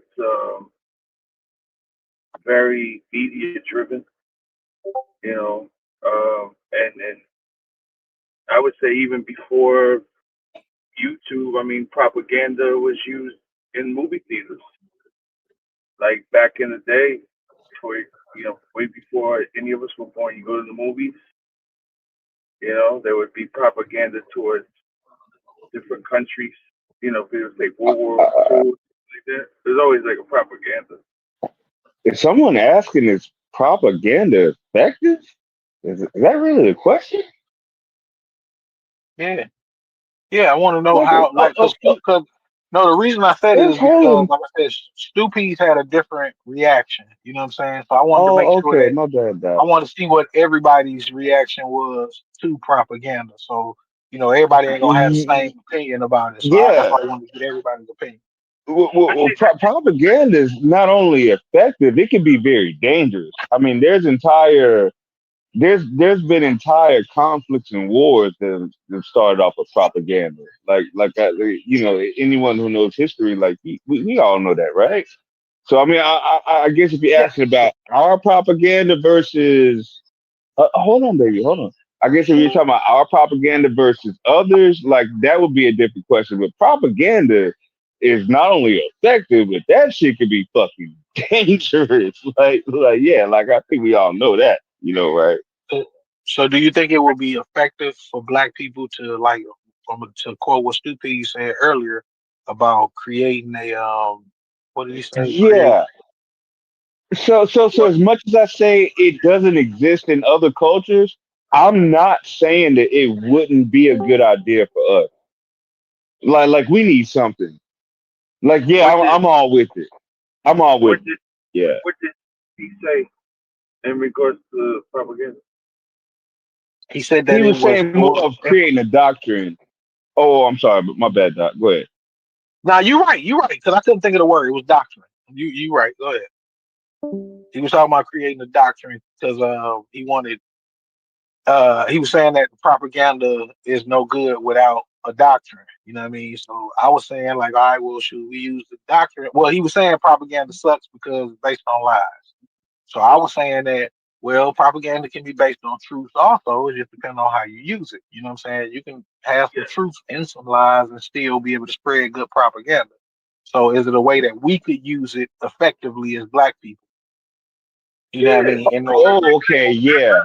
Well, then if that's what you're asking, yeah, absolutely, yes, it could be effective. Yeah.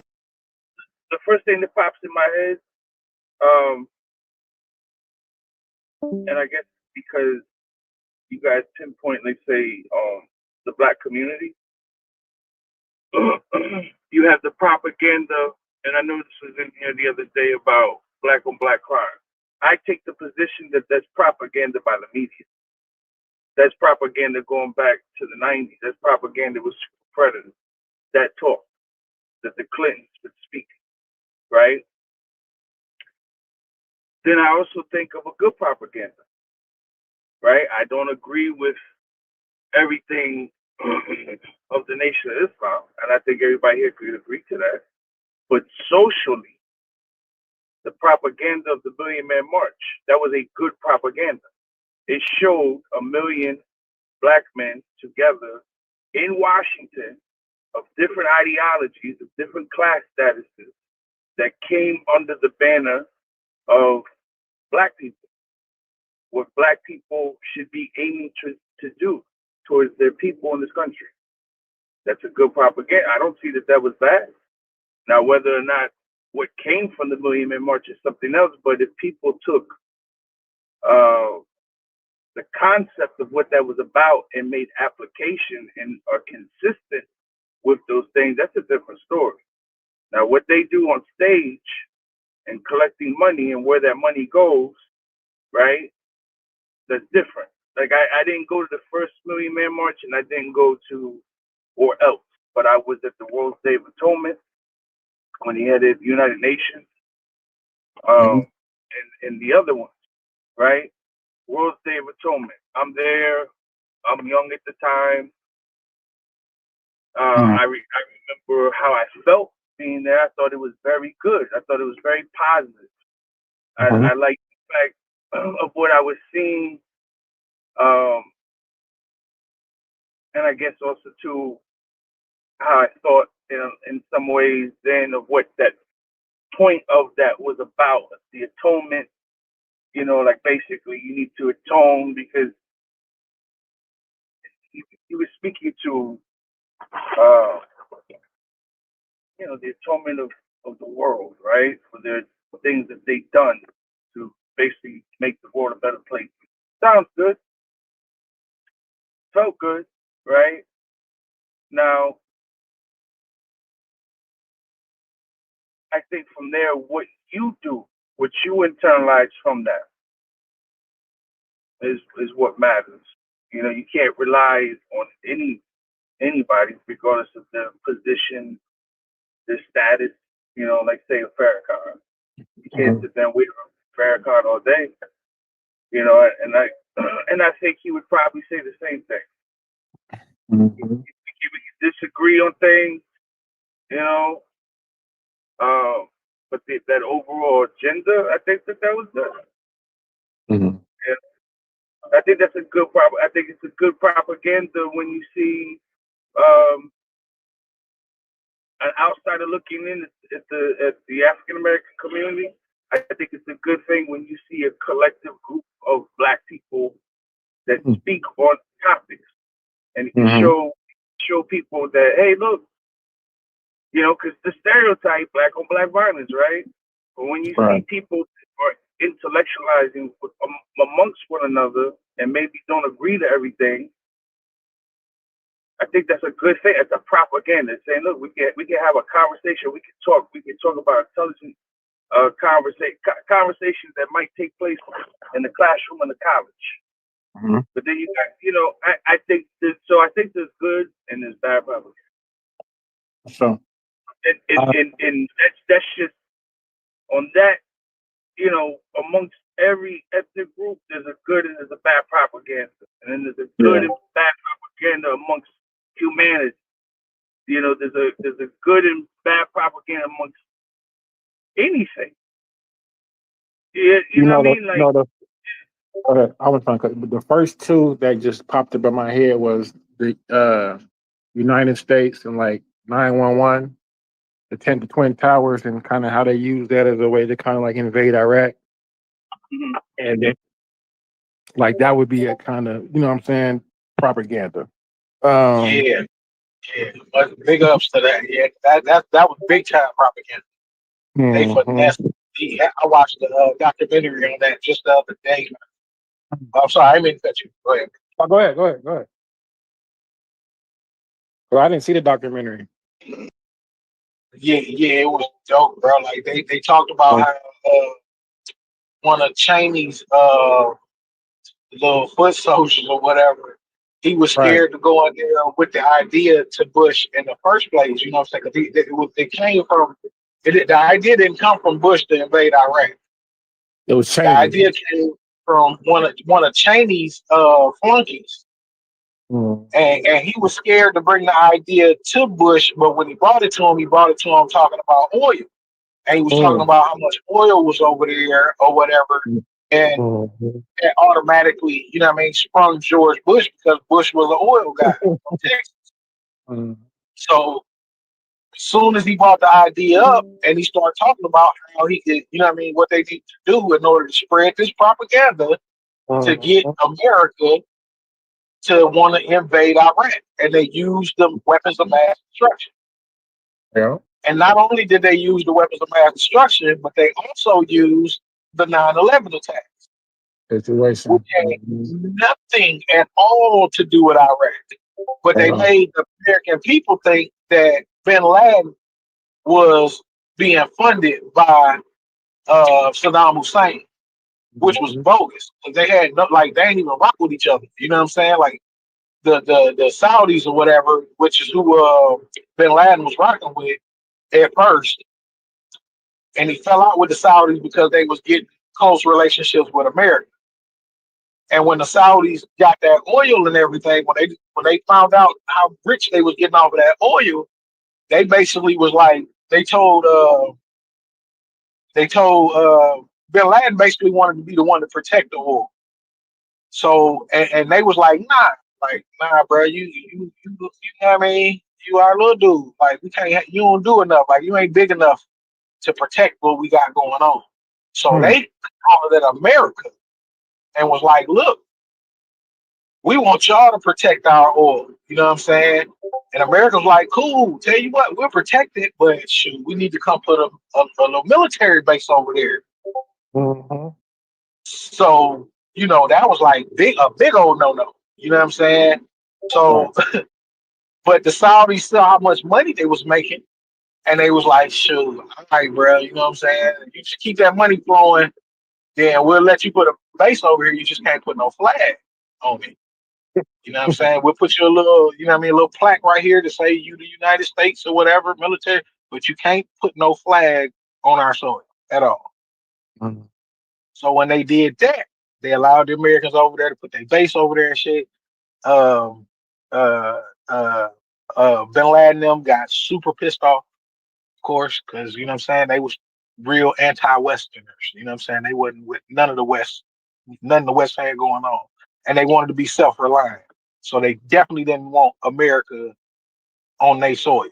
So when the Saudis did that, that's when he flipped on them, and then decided to go do all the crazy shit he did. But he the son of a stupid rich dude. Like his daddy was dumb rich. He had 50 some odd kids or something like that. He had a bunch of kids, and Bin Laden was just one of them. Right. All right. And he was the one that was just a super extremist. You know what I'm saying? Like he was for real about that Islam stuff. So he went crazy, did all that, but they tied in. They found a way to tie in both of them by saying that Saddam was funding Bin Laden and Saddam had the WMDs. Yeah, so that's what got Congress and the Senate and all of them to be like, all right, you know what? Yeah, we need to go in there and handle him. Then when they went in there, wasn't nothing there. Then next thing you know, all the files come out and everything like that of recent, and you're starting to see like, yeah, it was a plan from the get-go to go in there and get that oil. Like to go in there and set up shop so they can control, control the money. And also get the Saudis on their side, because that's just another, that's Saudis right next to Israel. You got them on the same page. You keep them cool with each other. Everybody else don't really matter. All you battling at that point is really Iran. Because Iraq ain't no more. Iraq gone. They were scared. Everybody over there was scared to death of Saddam Hussein. So the Saudis was with them getting rid of Saddam Hussein, because they were talking about Saddam was going to go into Kuwait. Well, I guess he kind of did go into Kuwait a little bit, but they was fearing that he was going to take over that oil in Kuwait. So that was another reason they got rid of Saddam. They were like, nah, we can't have that, bro. Nah. You know what I mean? He had the fourth largest army in the world at the time. Right. But Saddam did? Yeah, Saddam did. It's just Saddam had the fourth largest army in the world at the time. Wow. But they weren't technologically advanced as the U.S. Nowhere near. Like we ran through them cats in like a week. Yeah. Shooting from a mile, they tank only shoot. A couple hundred yards. Our tanks shooting from a mile away. They don't even see them coming. So they just ran through them, bro. So they military didn't really matter. But what happened with that is right when they did that, when they got rid of Saddam. Now, like I said, the military was huge, so he had a bunch of top military guys over there. So what happened with them is they fractured. The military fractured. And then they started creating shit like ISIS. That's where ISIS come from. You know what I'm saying? They came from the fracturing of the Iraqi army.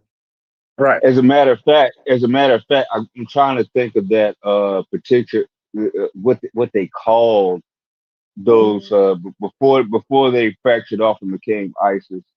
I'm trying to think of what they call it. It would be like the fucking special ops for the United States Marines, but it was like their top soldiers.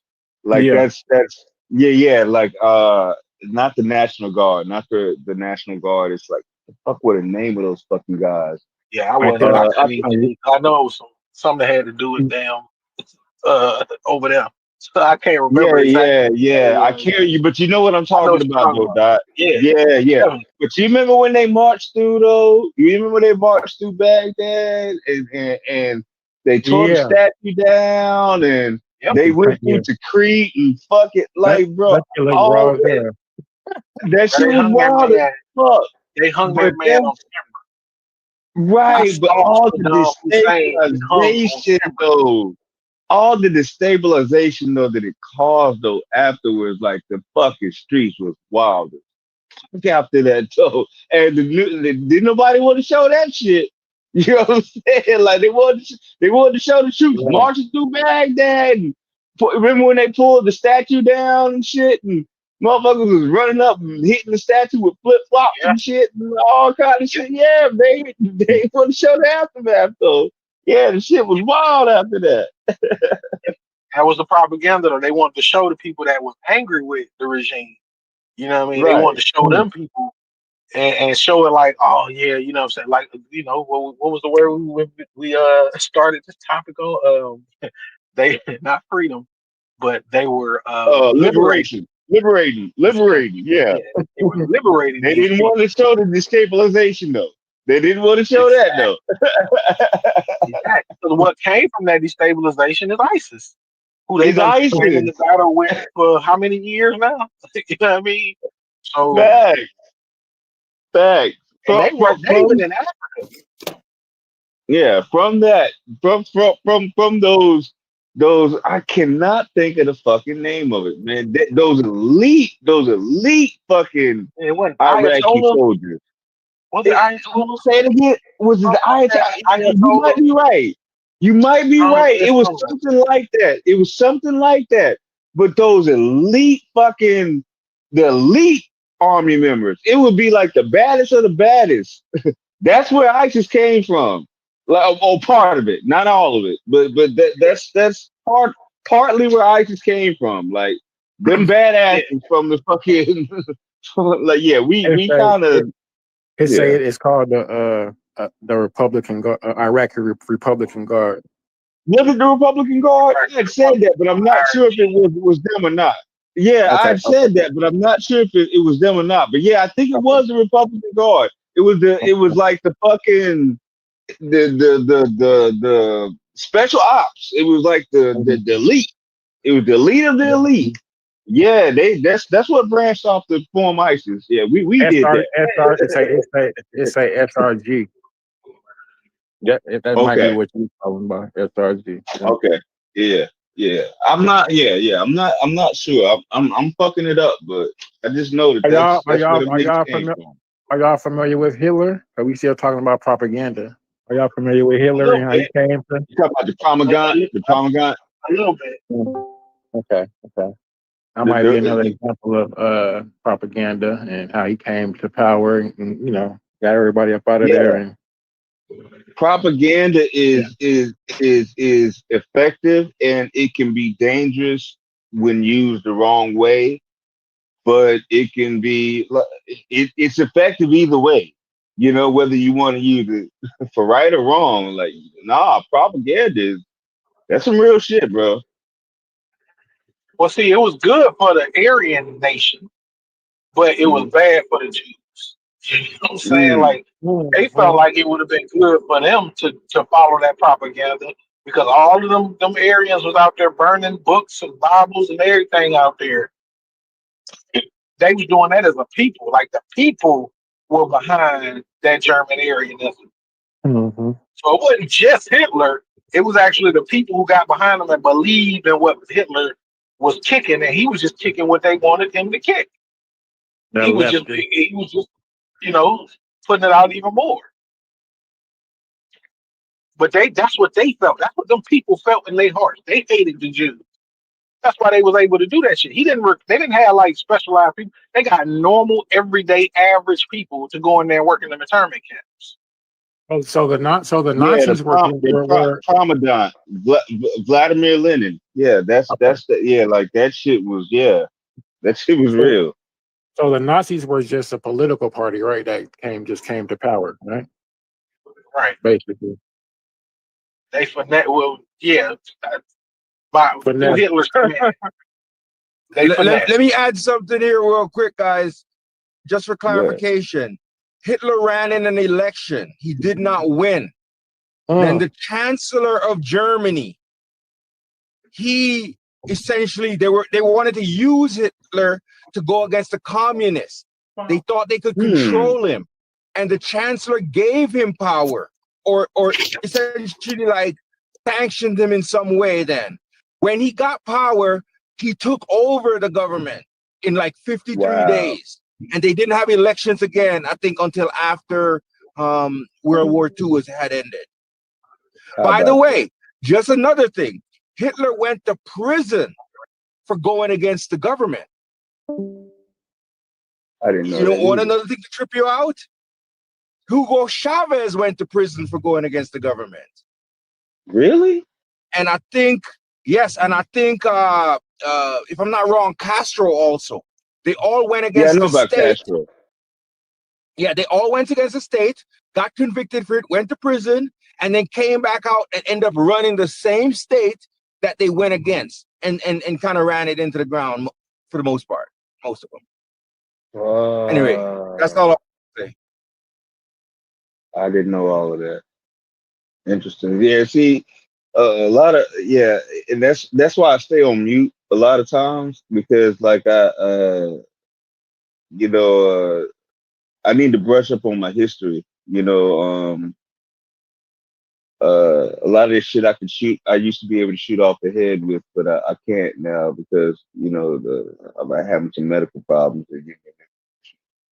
But I might have even known that, and maybe I just reintroduced me to it. But like, that's wow, Yeah, I didn't know that either. That's some new information for sure. I'm like right now I'm gonna go with that's new information to me. Yeah. I don't mind. Learning. It sounded good. It sounded right. Right. Sounded right for sure. But yeah. I'm gonna probably jump up off of that. Yeah, for sure. Me too. Yeah. This was some good shit today, guys. Though, as always, TMI is always interested. Y'all take it easy. I'm good.